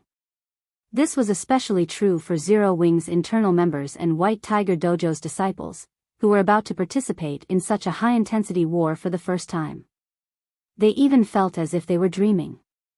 Shortly after Shifeng fell silent, a circular, light blue barrier formed around the edge of the teleportation zone. At the same time, a gigantic magic array gradually manifested, encompassing the area and notifying players that the teleportation process had begun. Excellent. Everyone, charge. Slaughter Zero Wing's members. Upon seeing the barrier rise, Lei Jingyang turned his gaze towards Zero Wing's members, flashing a sinister smile. Immediately, 7,000 level 48 plus expert players charged at Zero Wing's team. The 10,000 elite players then split into two groups to surround the enemy players. As Heaven's Burial and Blackwater's experts got close to Zero Wing's team, spells and arrows rained down on their heads. However, like lively monkeys, these experts nimbly dodged most of the attacks, preventing Zero Wing's ranged attacks from doing much harm. Just when both front lines were about to clash, Shifeng switched his title to Disintegration User and endowed the 30 Magic Light team's members with disintegration power, increasing their basic attributes by 10% and damage by 20%. The buff also reduced the magic damage and physical damage they received by 30% and 15%, respectively. In the next moment, the two teams collided. Boom. Boom. Boom. The sounds of the collision resounded throughout the tower along with players' screams. Impossible. Shock gripped Lei Jingyang's heart when he saw the scene before him. He even wondered if his eyes were playing tricks. When the melee players slammed into each other, it seemed as if Heaven's Burial's members has crashed into an immovable wall. Meanwhile, Zipping and his companions in the magic light sets moved like sharpened blades, unstoppable. The 30 players easily dove past Heaven's Burial's frontline and into the enemy ranks without slowing in the slightest. Zero Wing's other MTs were just as frightening. Each one of Zero Wing's MTs shattered the blockades of 3 to 5 players, sending these players flying. The difference between both sides' basic attributes was like heaven and earth.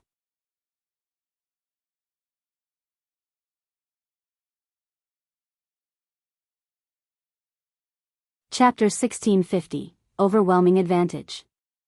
Chapter 1650, Overwhelming Advantage. The scene inside the tower had transformed into something akin to an ancient battlefield. Hundreds of thousands of players fought as screams and explosions echoed throughout the tower. Many adventurer team members, who participated in this struggle for the Primordial Divine Ruins entry slots for the first time, were dumbfounded by the view before them. They even found it hard to move their feet. Amazing. So, this is the struggle for the Primordial Divine Ruin? This battle is too fierce. Even expert players are no different than ants here. Many adventurer teams and normal guilds, which had planned to participate, watched the battle in a daze from the sidelines. None of them were bold enough to join the fray. They were all afraid of being devoured and annihilated in the blink of an eye. Even the expert players they normally thought were so powerful lasted less than 10 seconds on this battlefield. These experts were either overwhelmed by an uncountable number of spells or ganged up on by equally powerful experts. On this battlefield, expert players were fortunate enough to keep their lives, let alone accomplish anything significant. As for the elite players, they were pure cannon fodder. Most elite players usually died before any of the rear-line healers could get to them.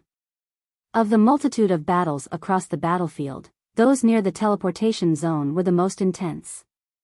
Zero Wing's 30-man magic light team moved like a pack of ferocious beasts that had just escaped their cages. Neither the attacks from Heaven's Burial's melee players or those from the guild's ranged players could stop the mobile, iron wall the 15 magic light MTs had formed. Not only did the magic light MTs block every incoming melee attack, but they also sent their attackers flying with their weapons and shields. Zero Wing's rear-line DPS then followed up with an intense bombardment, turning its enemies into starlight instantly. Unfortunately, as Heaven's Burial had the numerical advantage, and not even the magic light MTs could block every incoming attack. From time to time, arrows and spells broke past their defenses.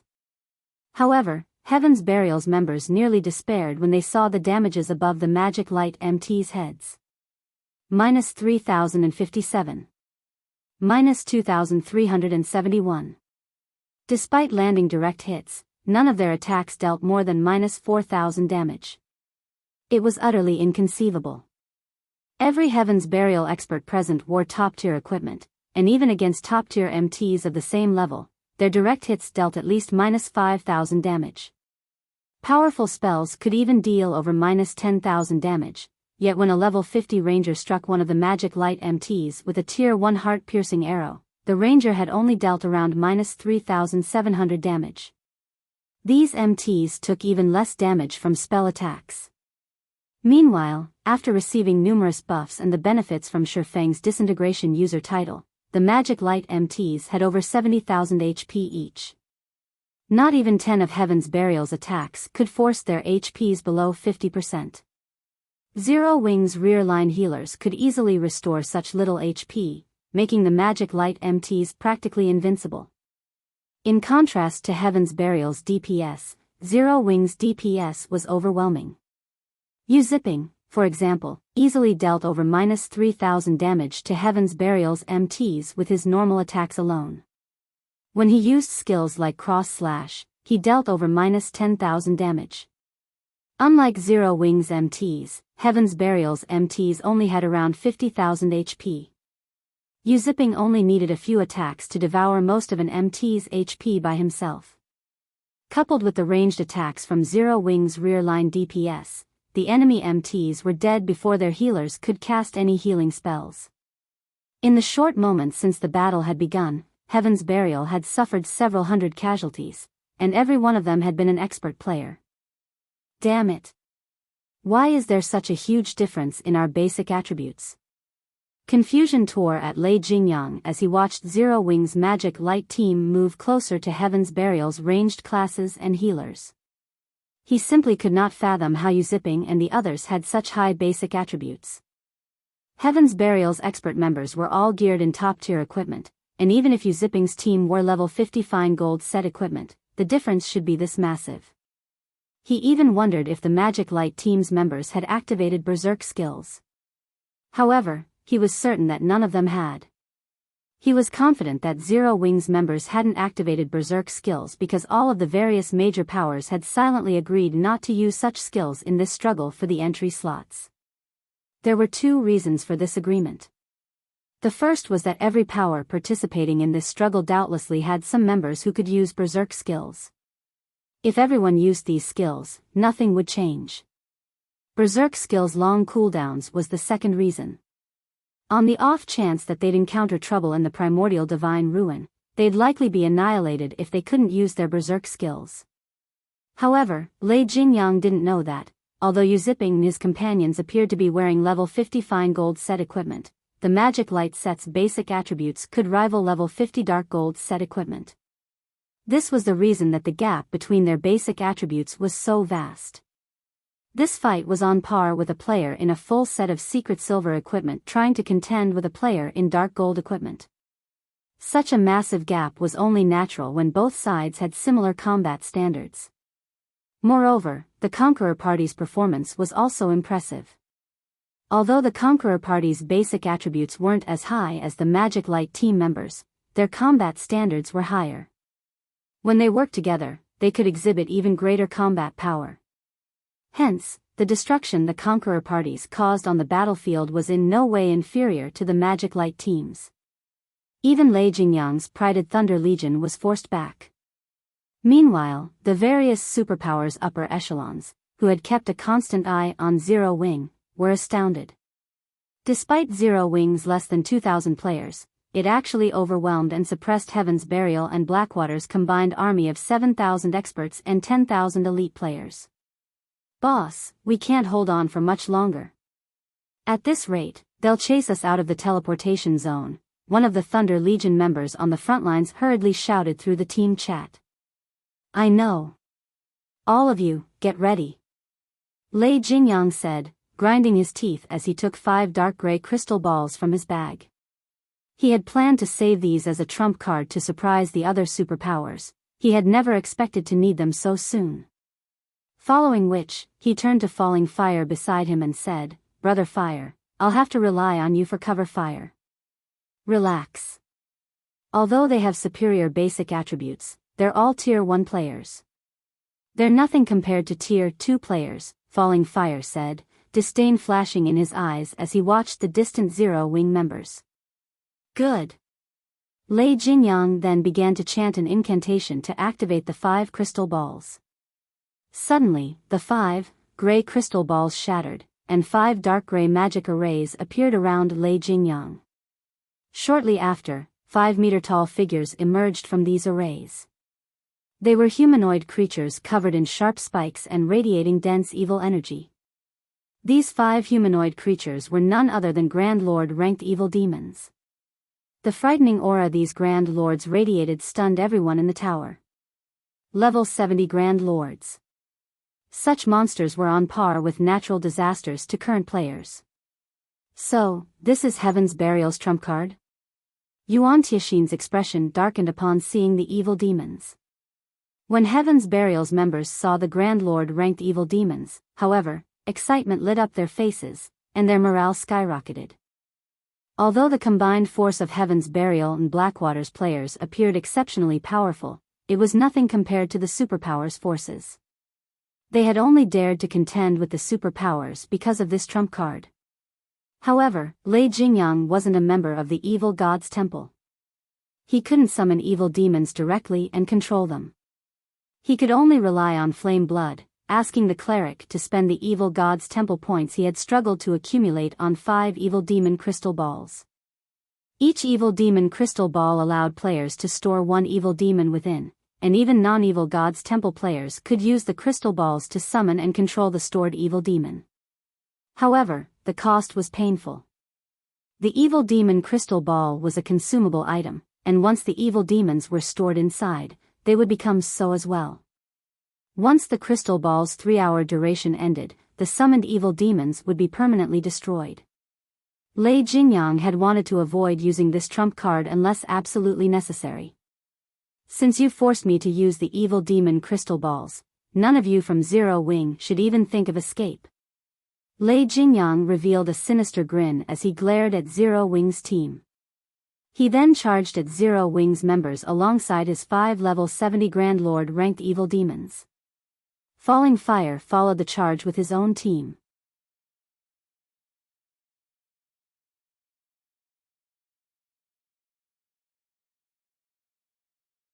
Chapter 1651, Hidden Power. Chapter 1651, Hidden Power. The appearance of the 5 Grand Lord ranked evil demons immediately attracted the attention of everyone on the battlefield. If the evil demons summoned were merely level 70 Great Lords, they still wouldn't pose much of a concern. After all, current players could defeat such existences, albeit after paying a considerable price. However, level 70 Grand Lords were a different story. Without berserk skills, level 50 peak MTs would not survive 2 hits from a level 70 Grand Lord.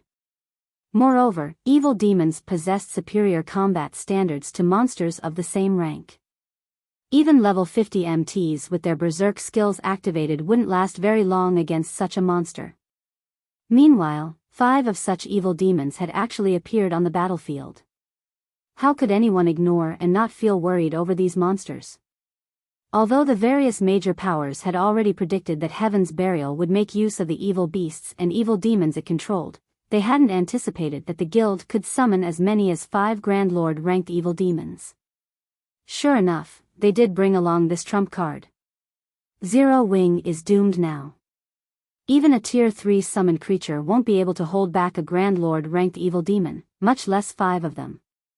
The various major powers were delighted as they watched the 5 evil demons charging towards Zero Wing's team. With this, they would have one less competitor to worry about. At the same time, though, a somber expression also appeared on their faces. After all, once Heaven's Burial finished off the Zero Wing contingent, needless to say, Heaven's Burial would have no trouble securing a large number of entry slots with the help of the 5 Grand Lord ranked evil demons, leaving other powers like them with fewer slots they could compete for.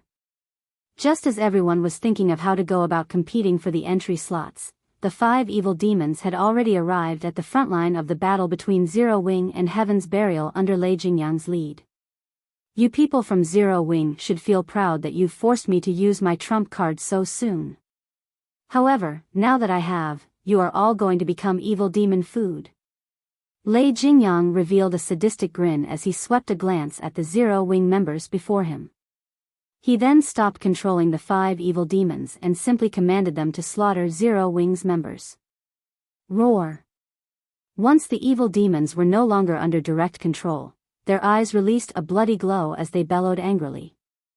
The evil energy they radiated also intensified, so much so that it clouded the perception of nearby players slightly. Even the Zero Wing members standing somewhat far away from the evil demons could not help but shudder at the powerful auras the evil demons released. Grand Lord ranked evil demons? Shi Feng frowned slightly as he glanced at the roaring evil demons. Immediately, he commanded through the team chat, Cola, Turtledove, Yi Wumian, you 3 go keep those evil demons busy. Everyone else, focus on wiping out Heaven's Burial's members. Evil demons? That's not a bad opponent. Cola licked his lips in eagerness as he looked at the evil demons. It's a good opportunity to test my new equipment. Currently equipped with the Trembling Crown and Trembling Shield, Turtledove was also brimming with fighting spirit. Before coming to the Primordial Divine Ruin, Shi Feng had distributed the weapons, equipment, and skills he obtained from the Lost Town to Cola and the others. Among them, he had given the Trembling Crown and Trembling Shield to Turtledove, while Yi Wumian received Cola's Dragonscale Shield, which she had been using. Cola and the others promptly dashed towards the 5 evil demons. Keep on struggling. Lei Jingyang sneered when he saw Zero Wings members trying to move out of the evil demon's way. At this moment, he could already foresee the annihilation of Zero Wings' Magic Light team. Just when the 5 evil demons arrived before some melee players of Zero Wing, Cola suddenly appeared in front of the 5 monsters and raised his shield. At the same time, he activated Justice Roar. The blinding light Cola's shield gave off instantly made him the center of attention on the battlefield. Meanwhile, the 5 evil demons involuntarily stopped their actions and turned to look at Cola. An AoE taunt? What a suicidal bastard. Lei Jingyang's eyes gleamed with ridicule as he looked at the glow from Cola's shield. Even current peak MTs couldn't last very long against a level 70 Grand Lord ranked evil demon. Yet, now, Cola had used an AoE taunt on 5 of such evil demons. At this moment, Lei Jingyang could already foresee the scene of Cola being killed instantly. As if summoned, the 5 evil demons instantly appeared before Cola, with one evil demon already swiping its right claw at the male guardian knight. So fast. The evil demon's attack astonished the spectating crowd, which could just barely see the afterimage of the evil demon's claw. If it were up to these players, blocking or dodging the monster's attack would be impossible. Needless to say, if they were its target, they would no doubt be killed instantly. Pung. However, the scene that occurred a moment later was utterly different from everyone's expectations. Not only did Cola manage to block the first attack using the Titan Guard, but he actually retreated by only 2 steps after receiving the attack. Moreover, he only sustained a little over -10,000 damage from doing so. How is this possible? Could it be a skill? The nearby spectating crowd was stunned by this scene. Just as everyone was wondering what Cola did to take so little damage, another 2 evil demons launched attacks on Cola, their claws blurring. Pung! Pung! Another 2 crisp clangs rang out. Cola was forced to retreat by a total of 4 steps, and 2 damages above -10,000 also appeared above the Guardian Knight's head. However, even after receiving 3 attacks that dealt over -10,000 damage each, he still had over half his HP remaining. Not bad. Their strength should be roughly the same as a level 60 specialized Grand Lord. Cola revealed a faint smile at the faint numbness in his arms. To him, someone who possessed over 80,000 HP, attacks that dealt around -10,000 damage were entirely within his tolerance range. When Cola noticed the last 2 evil demons attacking him as well, he decided to activate Titan's Will, the skill reducing the damage he received by 90% and increasing his attack speed by 100%, movement speed by 30%, and starting movement speed by 80% for 20 seconds. When the 2 evil demons' claws collided with Cola's Titan Guard, 2 dazzling flashes appeared. This time, however, not only did Cola not retreat by a single step, but even the damage he received from each attack was just a little more than -1,000, that was practically a negligible amount. Following which, several healing lights fell on him, instantly replenishing his HP to full. So, this is Zero Wing's chief MT? He's so strong. Everyone's eyes nearly fell out of their sockets when they saw Cola actually going toe-to-toe with the 5 Grand Lord ranked evil demons.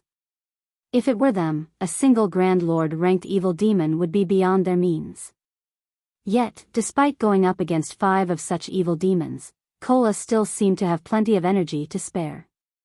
Right now, it looked as if these 5 evil demons were actually fake evil demons. However, they were fully aware that this result was not because the evil demons were weak. Instead, Cola was simply too strong. Just the shockwaves resulting from the clashes were enough to force the nearby players to retreat involuntarily. With this, one could imagine how much strength both sides possessed. However, before everyone could recover from their shock over Cola's performance, 2 more players joined him, each one of them pinning down 1 evil demon. These 2 players were none other than Turtledove and Yi Wumian. The moment these 2 MTs appeared, they immediately used a taunt skill and solidified their aggro on their respective targets. Very quickly, 2 evil demons peeled away from Cola. However, this was still not the most shocking part. The crucial point was that both Turtledove and Yiwumian actually possessed defense that was in no way inferior to Cola's. In fact, when the female guardian knight Turtledove blocked an attack from her Grand Lord, she received only a little over -8,000 damage, which was far less than the damage Cola received. This showed that her defense was above even Cola's. As for HP, due to the various team buffs, Yiwumian had over 75,000 HP. Meanwhile, Turtledove, who was equipped with epic set equipment, possessed over 80,000 HP, just like Cola. Meanwhile, due to Cola, Turtledove, and Yiwumian's appearance, the evil demons, whom everyone thought would be able to create a huge ruckus, were now thoroughly suppressed. Damn it! How can their defense be so high?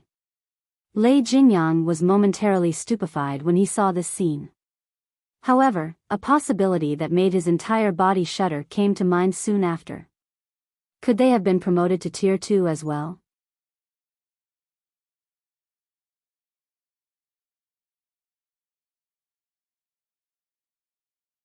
Chapter 1652, Tier 2 vs Tier 2. Chapter 1652, Tier 2 vs Tier 2. Inside the teleportation zone, the 5 level 70 Grand Lord ranked evil demons furiously attacked the MT trio from Zero Wing, their speed extremely fast. Many expert players present inside the tower could not keep up with the monster's movements, yet Cola and the other MTs blocked every attack of the evil demons using their shields. Moreover, they did so very casually. Meanwhile, any expert player that accidentally came into proximity of their battle would get killed by the battle's shockwaves. They're able to stop even 5 Grand Lord ranked evil demons? Purple Jade wore an incredulous look on her face as she watched Cola, Turtledove, and Yiwumian going up against the evil demons. Even the peak MTs of the secret pavilion would need to activate their berserk skills to go up against a level 70 Grand Lord. However, Cola and the other 2 MTs could actually hold back the evil demons without using any berserk skills. Moreover, they were even at a numerical disadvantage. Zero Wing is truly extraordinary. It's no wonder Rain is so adamant in working together with the guild. Quiet Melody, who was commanding the Sacred Temple's members in battle, could not help her surprise when she sent a glance at the distant evil demons. Now, she more or less understood why Phoenix Rain had decided to partner with Zero Wing early on in the game. Phoenix Rain's insight was indeed many times more acute than Nine Dragons' Emperor's.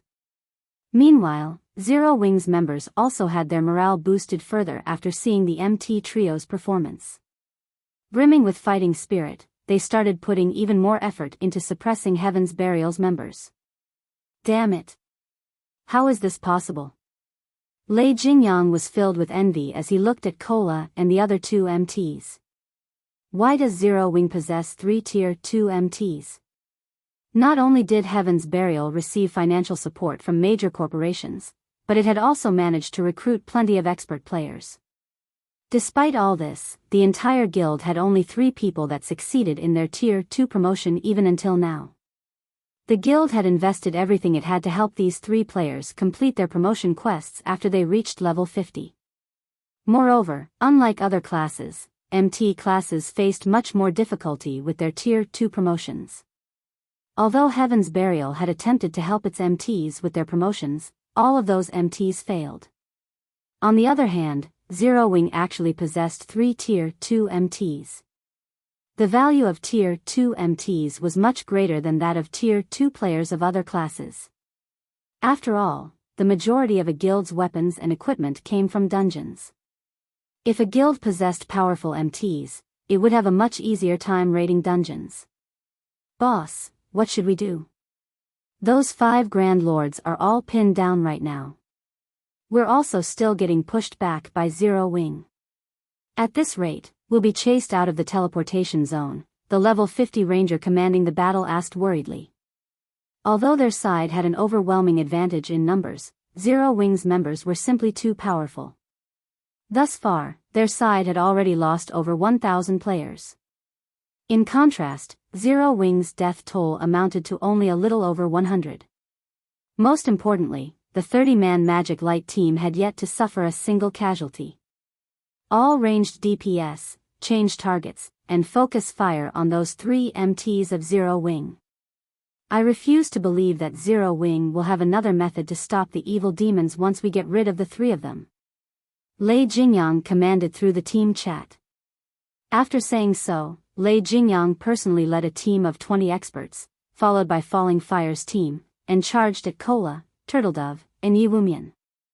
Although it was indeed surprising that Zero Wing possessed 3 Tier 2 MTs, both Falling Fire and he were Tier 2 players as well. If they went up against the MT trio, they would not necessarily be the one to lose. Not to mention, Kola and the other 2 still had to tank 5 evil demons. Very quickly, Lei Jingyang and the others arrived within 40 yards of the Mount trio. Die! Like throwing a javelin, Lei Jingyang hurled the greatsword he carried at Kola, arcs of silver electricity appearing around the weapon as it left his hand. In mid-flight, the greatsword suddenly split into a dozen serpents made out of silver lightning. Meanwhile, unlike normal spells and arrows, which could only move in a straight line, the serpents slithered nimbly through the air towards Kola, their movement patterns changing constantly. The boss is getting serious. Zero Wing's members are dead now. The eyes of the Thunder Legion members glowed when they saw this scene. The attack Lei Jingyang had just executed was a trademark move of his, a combination of his precision control and the additional skill of his greatsword, Electric Serpent Bites. Each electric serpent summoned possessed 120% of the user's strength. They also moved ridiculously fast, so much so that even top-tier experts would have trouble coping with just one of the serpents. Going up against a dozen electric serpents simultaneously would be a struggle even for peak experts of the same level, who would have no choice but to retreat temporarily. As for Falling Fire, who stood beside Lei Jingyang, he was not one to be outdone either. As he completed an incantation, 9 crimson magic arrays appeared on the ground around him. The ambient fire-type mana immediately began surging towards these 9 magic arrays frantically. Shortly after, Falling Fire tapped the butt of his staff on the ground. Tier 2 Curse, Spark Impact. In the next moment, the 9 magic arrays started launching small meteorites one after another into the air. After reaching a certain altitude, the meteorites then changed trajectories and flew straight towards Kola. The power packed within each meteorite was visibly stronger than that of Lei Jingyang's electric serpents. Their speed was on par with the electric serpents as well. They're working together to attack me? Despite seeing the electric serpents and small meteorites rapidly approaching him, Kola showed no sign of panic whatsoever. Instead, he gave the ground a mighty stomp, taking a defensive stance, and activated Titan's Heart. The instant Kola used Titan's Heart, a yellow, earthen barrier formed around him, shielding him from the electric serpents and small meteorites. Boom! Boom! Boom! Let's see how you people from Zero Wing stop the evil demons now. Lei Jingyang laughed in ridicule as he looked at Kola's position. Although Kola had activated a life-saving skill, Lei Jingyang's electric serpent bites possessed extraordinary attack power. It was not something that could be received head-on. Not to mention, the Tier 2 curse that Falling Fire used possessed even greater power.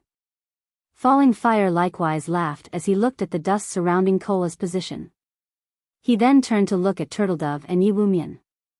However, as the dust settled, a figure emerged standing where the electric serpents and meteorites landed. Meanwhile, this figure was none other than Kola. At this moment, Kola's surroundings had already been charred black. However, Kola himself remained completely unharmed. In fact, not only had his HP not decreased by the slightest, but it had even increased quite significantly. He's not dead? Lei Jingyang and Falling Fire were stunned. Both of them had used their respective aces in the hole, each of which was easily capable of instant killing a player of the same level. Yet, Kola actually managed to survive both attacks without taking any damage. In fact, aside from blocking their attacks, Kola had also fended off the attacks of 3 evil demons. What powerful attacks! They actually managed to deplete half of my protective energy. Kola could not help being startled when he looked at the remaining energy of his barrier, as Titan's Heart created an energy shield that had an HP equivalent to 10 times his own. Had he tried receiving all those attacks without Titan's Heart, even if he activated Protection Blessing, he still would have gotten killed instantly. An invulnerability skill? Both Lei Jingyang and Falling Fire shared the same thought as they looked at Cola. In God's domain, although invulnerability skills were extremely rare, some still existed. Meanwhile, every one of them was extremely troublesome to deal with. However, after Lei Jingyang and Falling Fire exchanged glances, they sprang into action again, targeting Turtledove this time. No matter how strong an invulnerability skill was, once its duration was up, it would disappear. Hence, all they needed to do now was attack other MTs instead of Cola. They also refused to believe that all three MTs had learned invulnerability skills. However, when Lei Jingyang was within 30 yards of Turtledove, he suddenly felt a chill crawling down his spine. Immediately, he tightened his grip around his Whitebone greatsword and activated Whirlwind Slash. Dang! In the next moment, Lei Jingyang felt as if he had just struck an impenetrable wall as his greatsword stopped abruptly, sparks flying from the edge of his greatsword. Then, a lithe figure gradually appeared before him. Zero Wings Fire Dance? Lei Jingyang sneered as he looked at the lithe figure facing him. Are you here to get yourself killed? He sent a slash at the female assassin before him straight away. An assassin was most powerful when conducting an ambush. As long as the ambush failed and their body became exposed, their combat power would decrease drastically. In a frontal clash, an assassin was significantly inferior to a berserker. Dang! Dang! Dang! However, after exchanging several attacks with Fire Dance, Lei Jingyang started panicking. As a Tier 2 berserker, his strength should be overwhelmingly superior to most players at this stage of the game.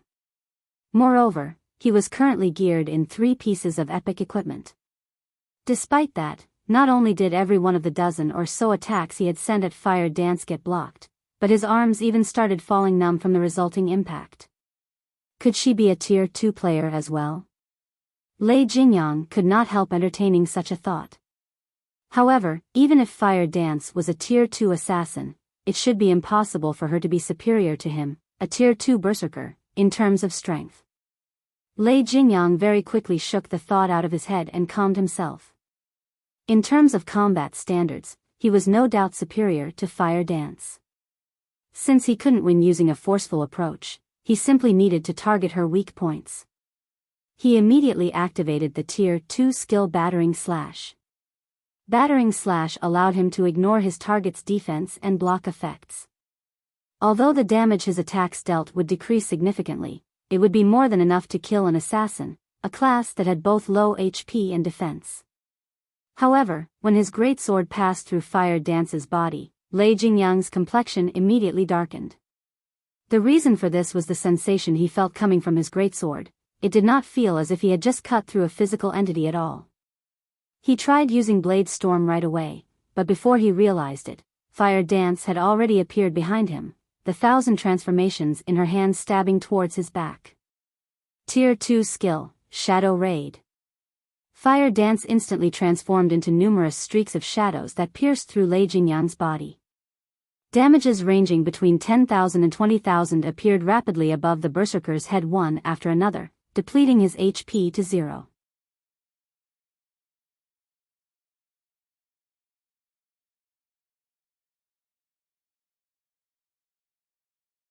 Chapter 1653, Tier 2 Galore. Did Lei Jingyang die? An instant kill. For a time, the players watching the battle between Fire Dance and Lei Jingyang were stunned by the sudden development. The fight had been lightning quick, and many had failed to realize what had happened before it was over. In one moment, Lei Jingyang had been alive and kicking, and in the next, he was dead. The members of Lei Jingyang's Thunder Legion were particularly dumbstruck. They all knew how powerful their commander was. Not only did he wield 3 pieces of epic equipment, but he was also one of 3 Tier 2 players in Heaven's Burial. The Berserker had over 53,000 HP, as well, which was in no way inferior to Tier 1 peak MTs of the same level. If Tier 1 experts like themselves had to face Lei Jingyang, they'd never be enough to take down the Berserker even with a 20-man team. Yet, an assassin had killed their commander with a single move. No matter how they looked at the situation, it felt unreal. Only Shi Feng knew how possible the feat truly was. After all, Fire Dance wielded a fragmented legendary weapon, which no epic weapon could compare to. Moreover, the assassin class was famous for its explosive damage, dealing significant amounts in a very short time. Meanwhile, Shadow Raid was Fire Dance's strongest explosive skill. If she landed a hit with the skill, even a Tier 2 Guardian Knight or Shield Warrior of the same level would stand on the precipice of death, if not die instantly, let alone a Tier 2 Berserker. After Lei Jingyang died, Heaven's Burial's members fell into a panic, confused about what to do next. Along with Lei Jingyang's death, the 5 Grand Lord ranked evil demons he had summoned had disappeared. This was like salt in an open wound to Heaven's Burial's members. Kola, Turtledove, and Yi Wumian had already embedded their strength into their enemies' minds. Lei Jingyang's followers doubted that they had the strength to surpass a Grand Lord ranked evil demon. Useless trash. He actually died so quickly. A deep frown pulled at Falling Fire's face as he watched Lei Jingyang's corpse transform into particles of light. He had never expected Zero Wing to have a Tier 2 assassin and 3 Tier 2 MTs. Immediately, he shouted through the team chat, "Everyone, retreat. Leave the teleportation zone for now. We'll re-enter from another side." At this stage of the game, it was extremely difficult for players to reach Tier 2. Even Blackwater, with its abundant resources, had only nurtured a few Tier 2 experts thus far. Yet, not only did Zero Wing have 3 Tier 2 MTs, but it had a Tier 2 assassin as well. This left him truly confused. Even if Fire Dance took part in the battle, Heaven's Burial and Blackwater should have been able to resist Zero Wing by relying on the 5 Grand Lord ranked evil demons, but now, Lei Jingyang was dead and the evil demons had vanished. Even if they had the numeric advantage, they had lost any momentum against Zero Wing due to the loss. Their chances of victory were now slim, regardless of whether or not they continued to fight. The wisest decision now would be leaving the teleportation zone temporarily and trying to get back in from another side. With the limited number of entry slots, Zero Wing shouldn't bother chasing them. On the off chance that there were less than 15,000 players in the zone after Zero Wing left it, the guild would miss the opportunity to enter the Primordial Divine Ruin. The risk of giving chase simply outweighed the gains. However, as Falling Fire ushered his team out of the teleportation zone, a snowy white dagger appeared behind him, transforming into a streak of silver light as it thrust into the elementalist's back. Another assassin? Falling Fire panicked. But it was already too late to dodge or block the attack physically. Instinctively, Falling Fire activated Blink, vanishing from the dagger's attack trajectory in the most critical moment and reappearing 15 yards away. He then turned towards the player that had ambushed him with a grim expression. Unlike the lithe assassin that had ambushed Lei Jingyang, the assassin that had attacked Falling Fire was a physically fit youth. This youth was none other than Flying Shadow. What fast reactions! Flying Shadow was astonished when Falling Fire successfully evaded the ambush. He evaded my attack despite being caught off guard. Sure enough, I'm still not on the level of peak experts like him. He had been so close to killing Falling Fire just now. In his opinion, he had already concealed himself sufficiently, and his attack had been fast enough, yet Falling Fire had avoided his dagger. Zero Wing's Flying Shadow. Falling Fire recognized Flying Shadow instantly, feeling no less shocked than the assassin. How is he so strong? He had detailed information on all of Zero Wing's top-ranked experts, and Flying Shadow wasn't wearing a black cloak. Even without an identification skill, he easily determined the youth's identity based on his appearance. Based on the report he had read, Flying Shadow wasn't nearly as strong as Fire Dance, Zero Wing's #1 assassin. Yet, just now, the youth had displayed far more power than the report had mentioned. After Falling Fire had been promoted to Tier 2, he hadn't encountered a Tier 1 assassin that could get within 10 yards of him undetected. Only the guild's Tier 2 assassins had been successful. Could he be a Tier 2 player as well? As Falling Fire looked at Flying Shadow, he felt the edges of his world beginning to crumble. Since when had reaching Tier 2 become so easy? The fact that Zero Wing had one Tier 2 assassin was surprising enough, but he had just encountered another. Had he not reacted quickly enough, he might have fallen to Flying Shadow's attack. Watching Flying Shadow approach again, Falling Fire began to double speed cast. Suddenly, stone spikes rose from the ground beneath the assassin's feet. At the same time, a large number of ice swords rained down on the youth. This forced Flying Shadow to focus on the attacks from above and below, which drastically slowed his advance. Moreover, he stiffened slightly each time he blocked an ice sword. Aside from Falling Fire's attacks, Flying Shadow had to deal with the nearby Heaven's Burial and Blackwater members. For a time, all of the incoming attacks forced Flying Shadow into a passive state. He couldn't close the distance between himself and his target. Your equipment is quite good, but it's a pity your combat standards are somewhat lacking, Falling Fire said, a condescending smile spreading across his face as he watched the assassin's HP slowly decrease. Flying Shadow might be considered a first-class expert in a first-rate guild, but he was still young and tender in Falling Fire's eyes. The assassin's focus on dodging and blocking was particularly poor and inefficient. Even without the support of other players, he could easily kill this player. Die. Falling Fire completed the final verse of his incantation and launched the Tier 2 spell, detonating flame arrows, at Flying Shadow. However, before he could release the dozens of flaming arrows that had formed above him, a dark blue magic array had appeared in the sky, releasing a torrent of water that snuffed the arrows out. Reacting, Falling Fire used Blink again and avoided the descending water. By the time he reappeared, the force of the torrent had carved out a massive crater in his previous position, filling it with water. How is that possible? Someone actually crushed my detonating flame arrows? Confusion tore at Falling Fire as he eyes the man-made pond. He had cast a Tier 2 spell, which shouldn't have crumbled so easily even under another Tier 2 spell, yet not only had his detonating flame arrows been eliminated, but the torrent of water had contained enough destructive power to form a massive crater. But before Falling Fire could discover his attacker, over a dozen light blue water spears shot towards him. The spears had appeared in almost the same moment Falling Fire had reappeared after using Blink.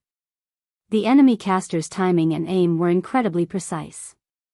Dazed, Falling Fire failed to protect himself in time with an ice barrier, and 4 water spears plowed into him, each dealing over -16,000 damage. Falling Fire, who only had 40,000 HP, died instantly. As the elementalist's HP reached 0, he was barely able to turn his head in time towards the water spear's origin.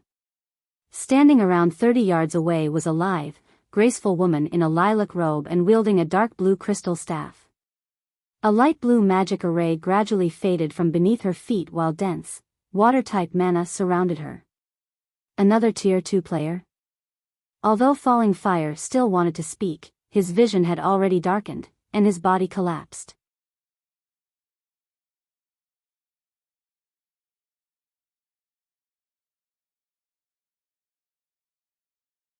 Chapter 1654, Shocking All Sides.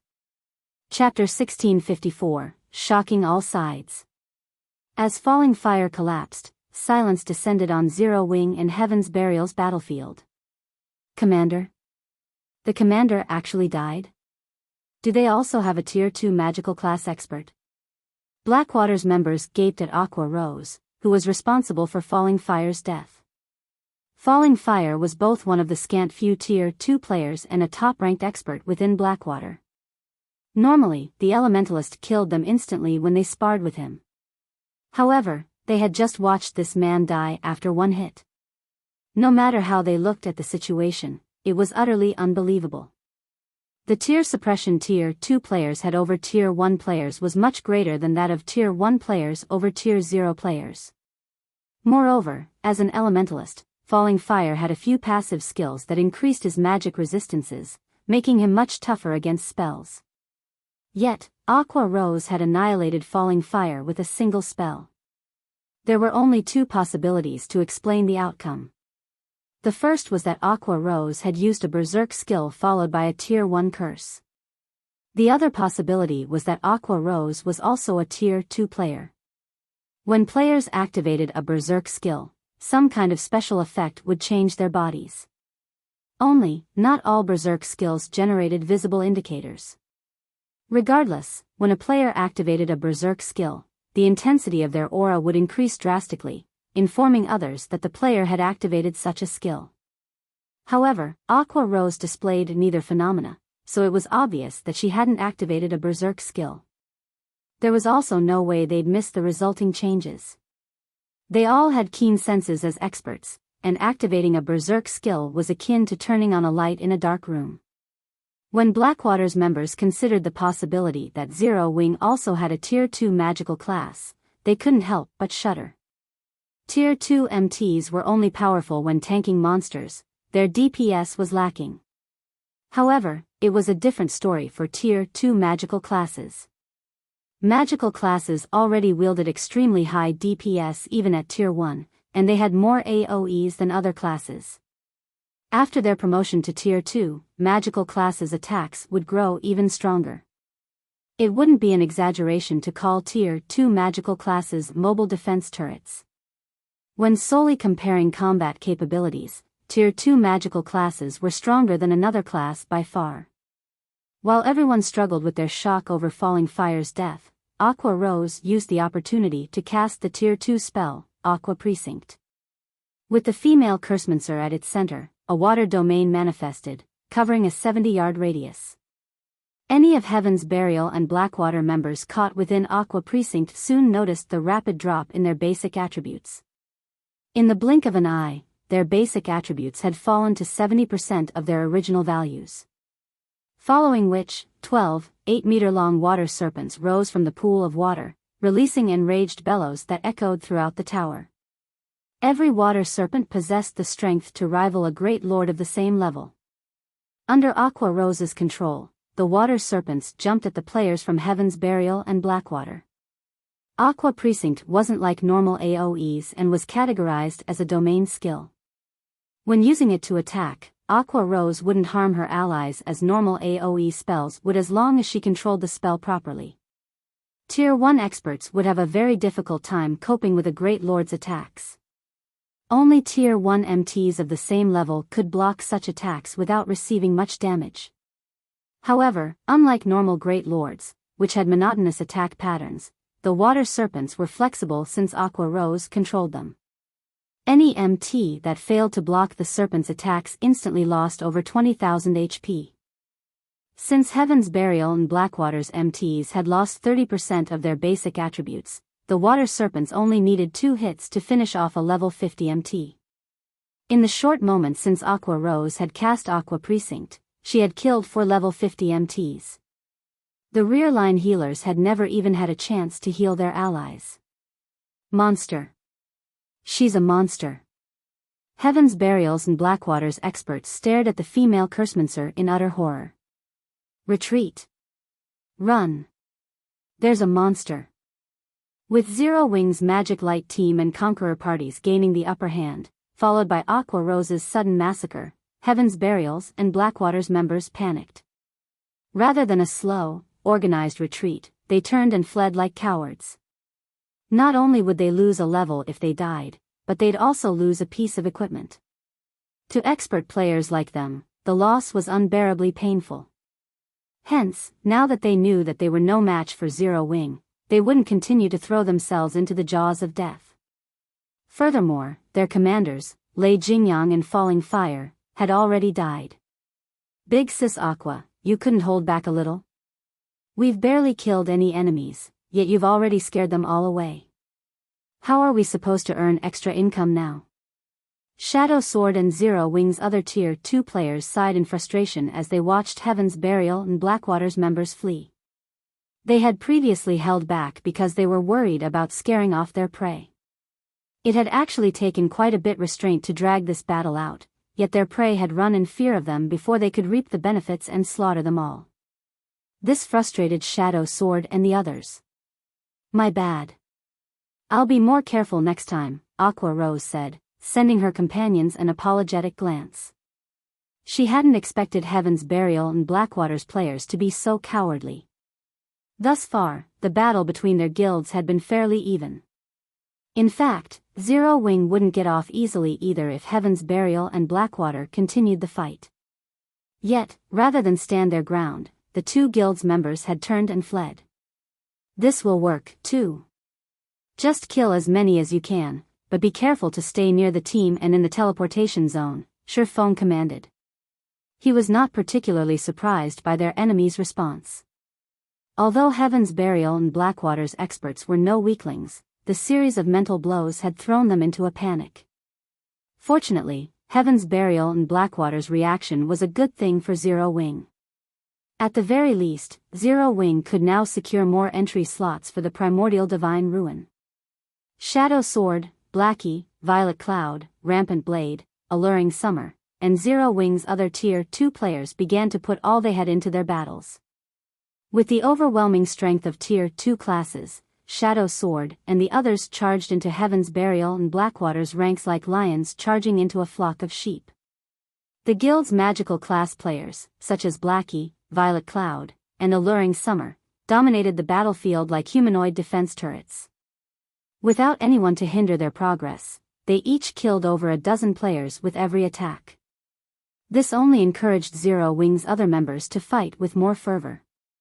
By the time Heaven's Burial and Blackwater's members left the teleportation zone, they had littered their path with corpses and equipment. The two guilds had lost nearly 2,000 experts since the battle had begun. The outcome was startling.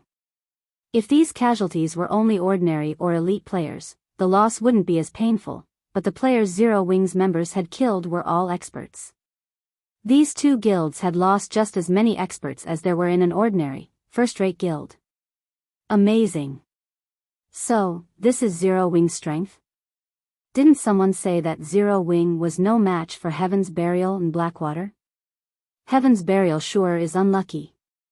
Not only is it in danger of losing Ancient Rock City, but entering the Primordial Divine Ruin will also be a major challenge. The various major powers had been paying very close attention to the battle between Zero Wing and Heaven's Burial, and the superpowers present were no exception. However, none of them had ever imagined that this outcome was possible. Even Purple Jade, who had a high opinion of Zero Wing, had assumed that the guild would fight its enemies to a draw at best. Yet, Zero Wing had actually chased Heaven's Burial and Blackwater out of the teleportation zone while suffering minimal losses. This had completely exceeded her expectations. As for the various guilds and adventurer teams, which had planned to enter the teleportation zone near Zero Wing, shrank back in fear after seeing the guild's prowess in battle. "Commander, are we still going to charge in?" A level 50 shield warrior clad in black armor could not help but ask his commander. "Charge in? Are you suicidal?" "We're retreating. We'll go in from another side." You're tuning in to the Biyao's Wuxia Chronicles YouTube channel. Don't forget to subscribe and join us on this journey to catch the most captivating stories.